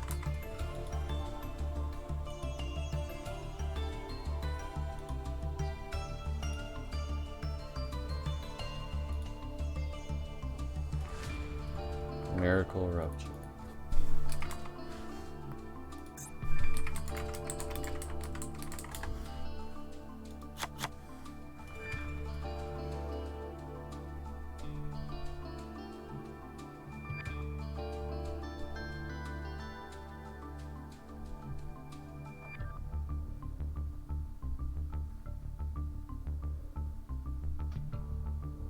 Revival goal.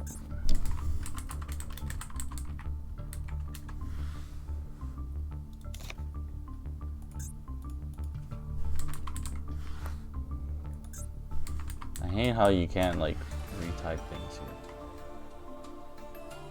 Go golem. Hey, this works in this deck. Just put in go golem.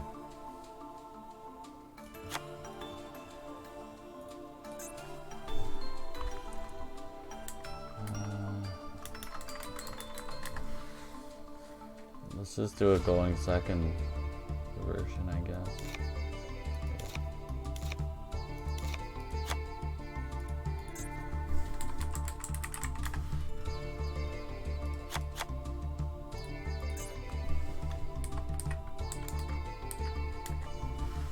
Just make another one of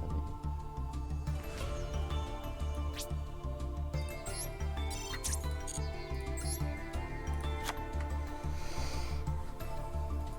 Alright, this should work out perfectly.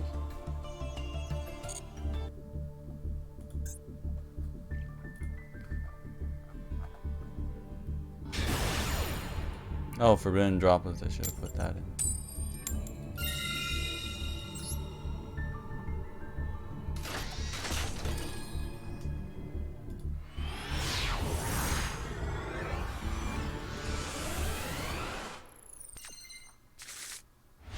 Alright.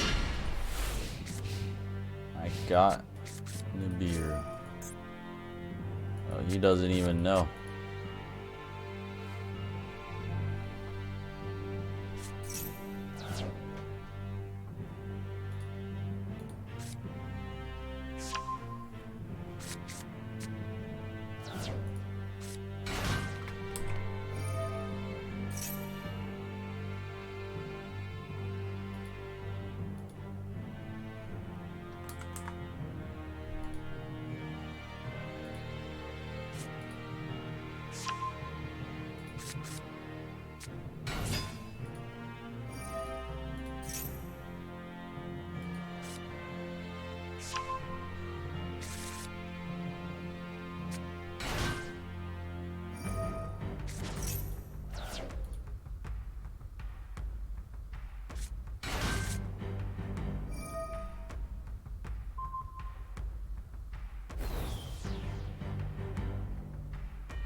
Let's just end his suffering now, I guess. What can he really do?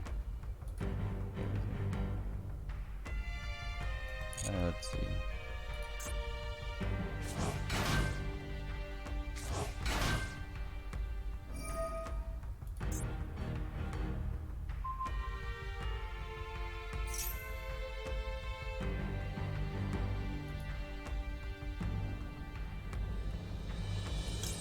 Let's just end it now.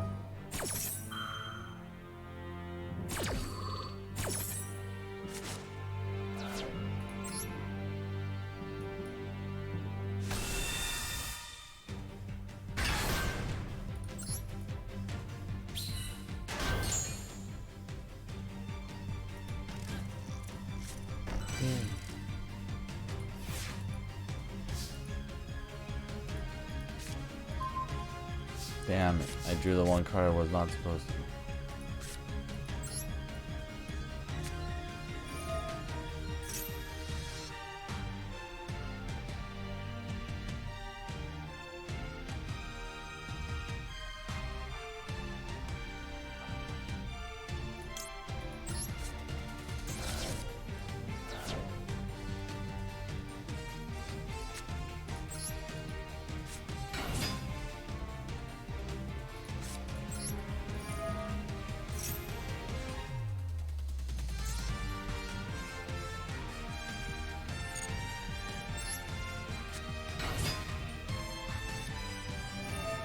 What is this?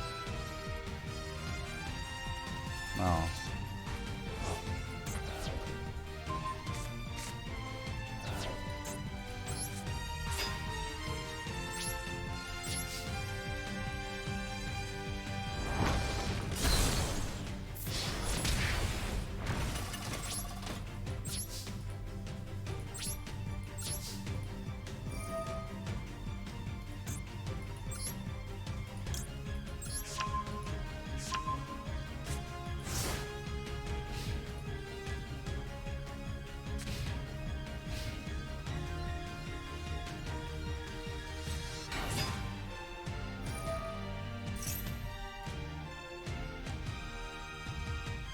No.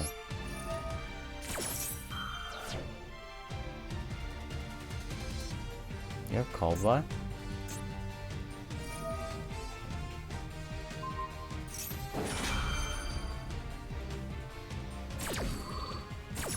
That didn't do anything.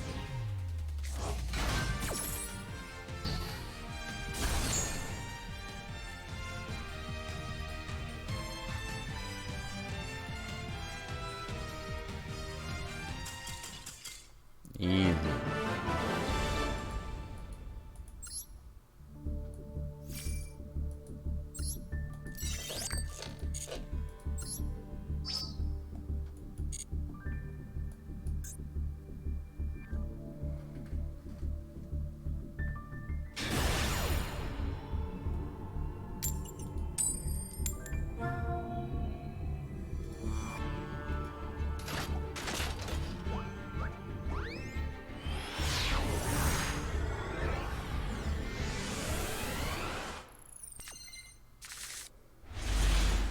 Oh my god, just give me Ash Nibiru every game, please.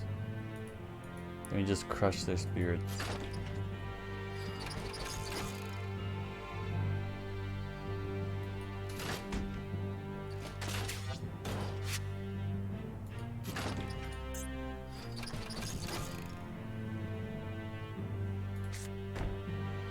What is this? This was a synchro spam every game. That's the point of this event. I just love the sound effects on this little mate. Damn, the perfect opening.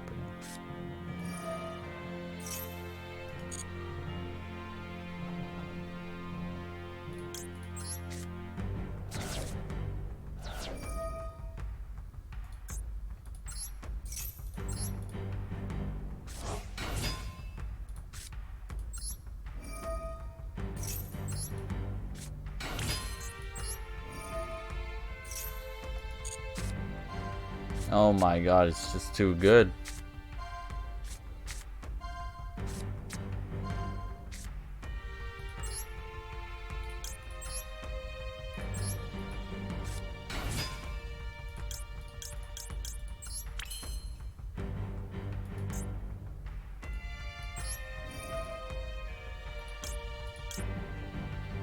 Yeah, sure, why not? And I saw another Nibiru that I can't really do anything with, but it's got hella attack, which is pretty much all I need in this event.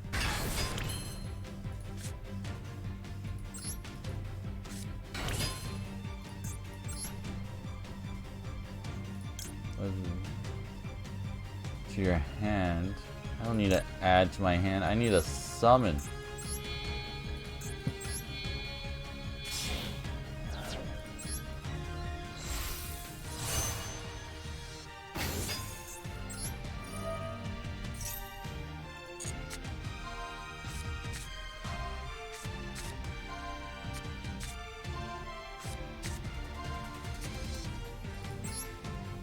Oh, hell yeah, this is perfect.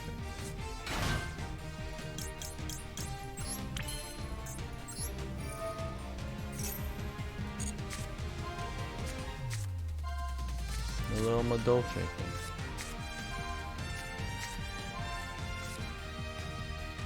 What, I can't summon? It's a fairy? Why the hell do people run this? I guess because you can still summon this from your hand, but it's not even a rock? What the fuck? I got baited.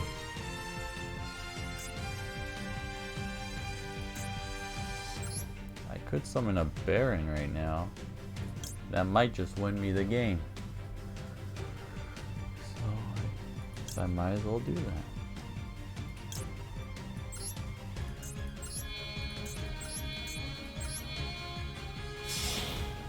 I got 3 negates on board.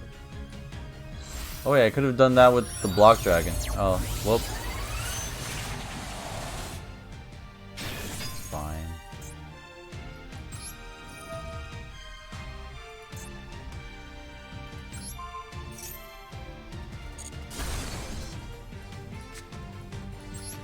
No, I already have game.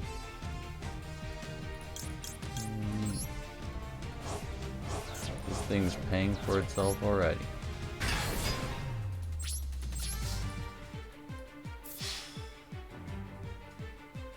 What does this do? Oh, you can. Oh, that's what Yugo used against the Jobelisk guy. Right, this would be game still.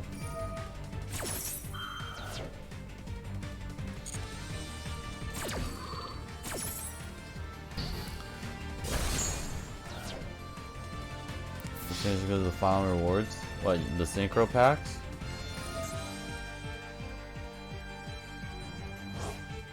Dumbass, I can negate everything.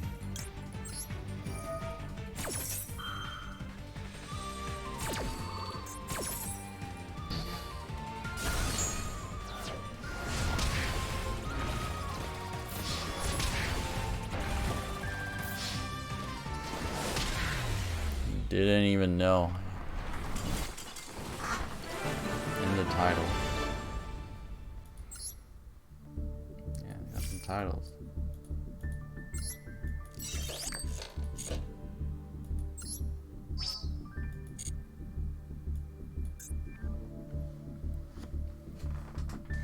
Should I put Forbidden Droplet in here? How many negates can people actually make with this event?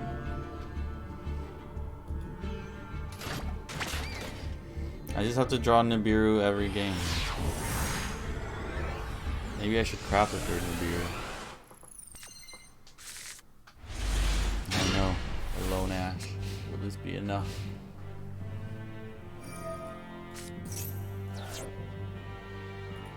I think this is a pretty good place to ask. Oh shit, he drew Jet Synchron. Oh, you don't have Called By. Okay, good. Okay, you don't get no Junk Warrior. Or, I mean, Junk Synchron. You can't make Junk Speeder. End your turn. Damn it.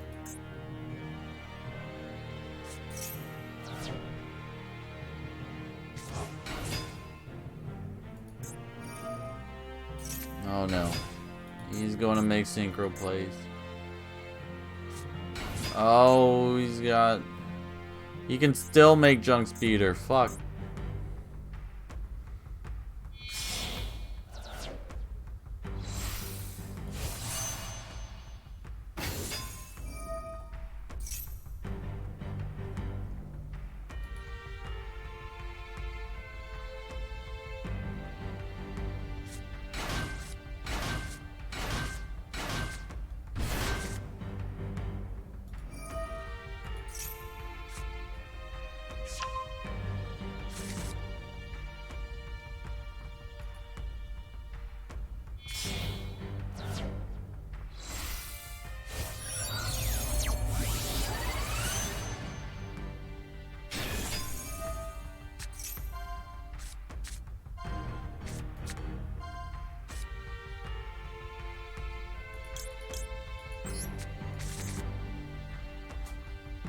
Damn, he just really gets everything.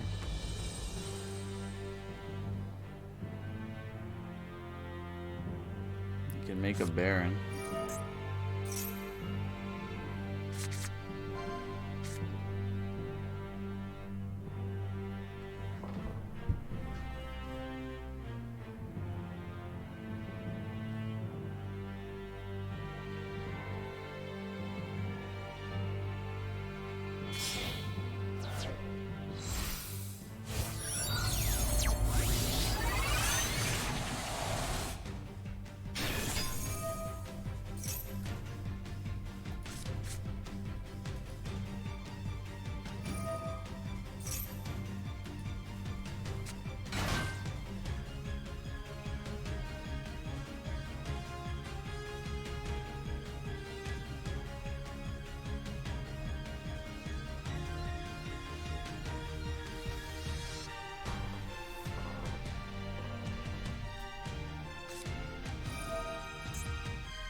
Probably just surrender if I don't draw a beer.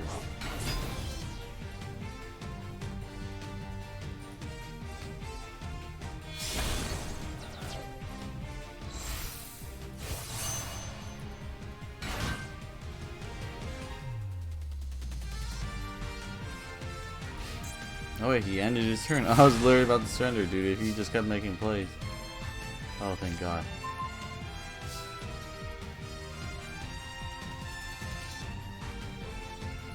Does this synchro on my turn? No.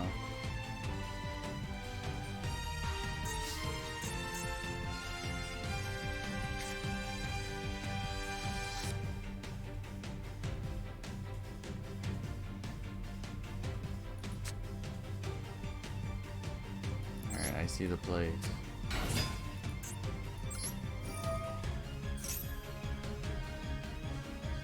He's gonna negate this, summon this, bam.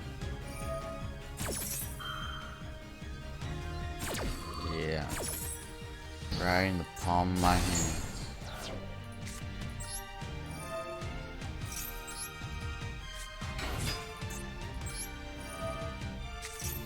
Alright, give me something big. Big money. Big money. Yeah, that's what I'm talking about.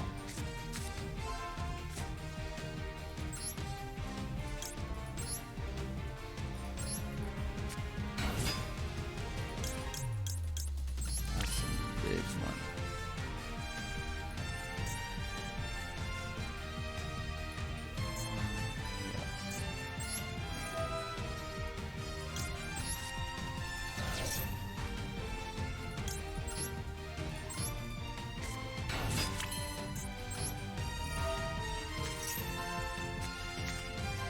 Getting some big money here.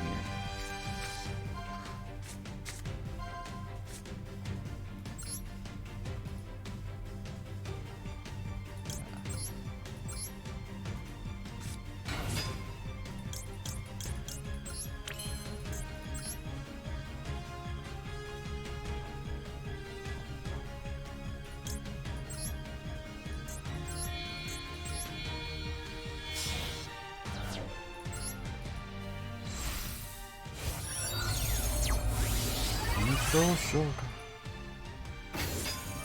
What is this?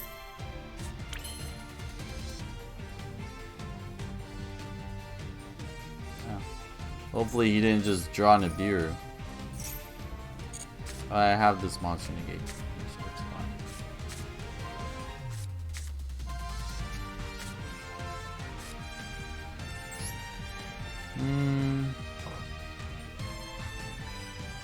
I guess I could make more synchros with this.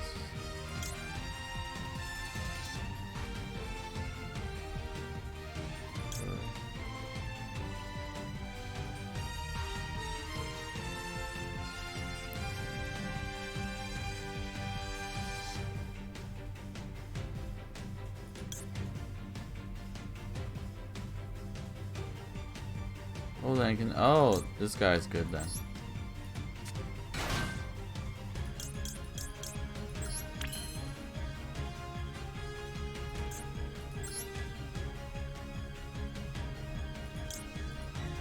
Spell. Damn, I've only had a spell. Oh, but I can just Return everything. Oh, this is a great idea. Wait, but if I make Baron, then I can do... Okay, wait, no. I'm getting ahead of myself here. I see the plays.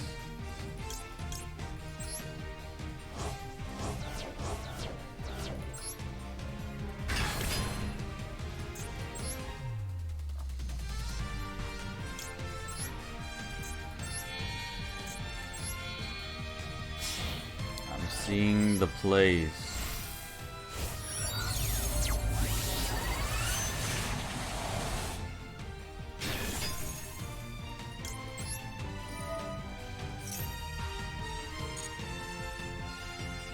So many negates. Great.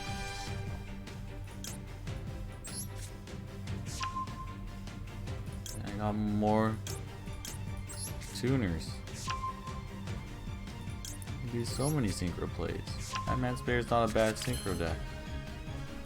If I kill this, you can target one of you. Give me time. Oh. Okay, so if I kill this, nothing happens. Okay, cool.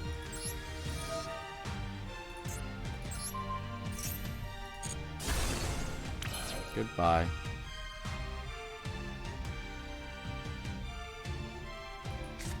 Then...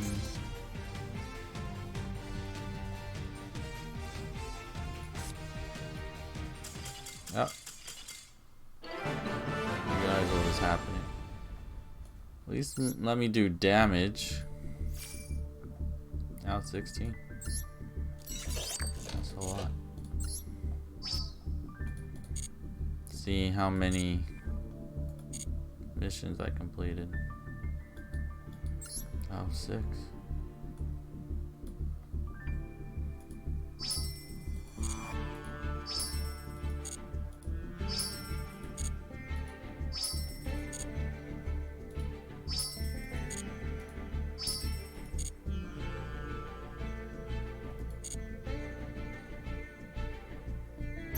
Alright, let's open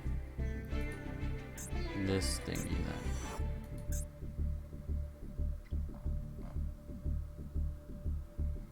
then. The Stardust Loner. Yeah, I'll try that after I finish the rewards. I gotta get some Solemn Strikes and Solemn Judgments here.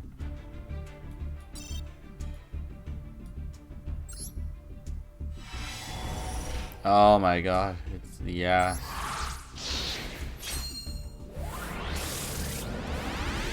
I feel like it's every time I open packs near an event, it's always ass.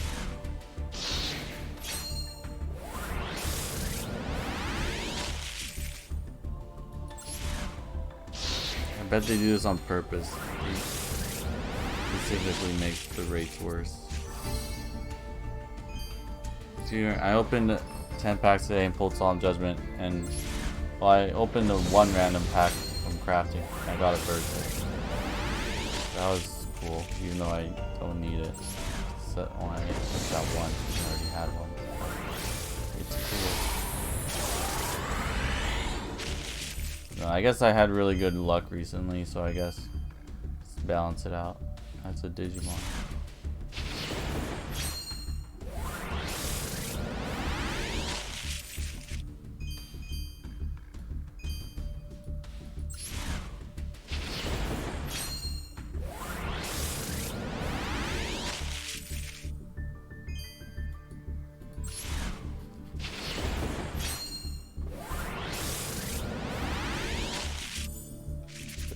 Deck one. Or the custom. I already got so many of that.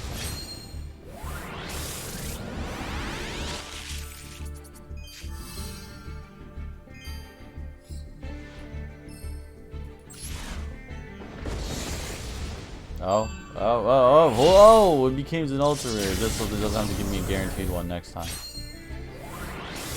That's so nice. Oh, and it's not even from the thing. Oh. Whoa! Whoa! Okay, maybe that was crazy. Okay, never mind. Redeemed. We've been redeemed. I'll take that. Prismatic malicious fiend. Hello, CP. It's a pretty card. I don't even think evil heroes run this. During your opponent's battle plays, all monsters face of attack. That's attack this card, yeah. And not even evil heroes run this. They run malicious Bane, but I'll take it. And engage. Now I can build Sky Strikers. The last pack literally saved this. It's basically worth pulling 3 Ultra Rares with this one.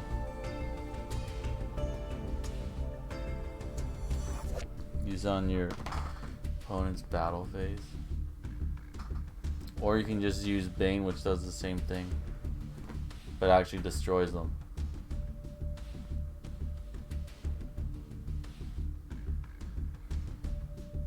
And also, if you're activating something during their battle phase, they probably already set up some negates.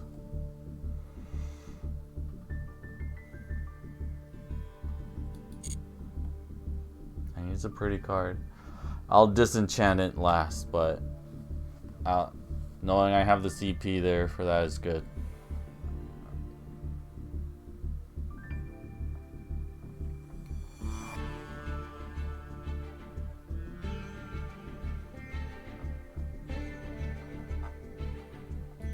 Redeem.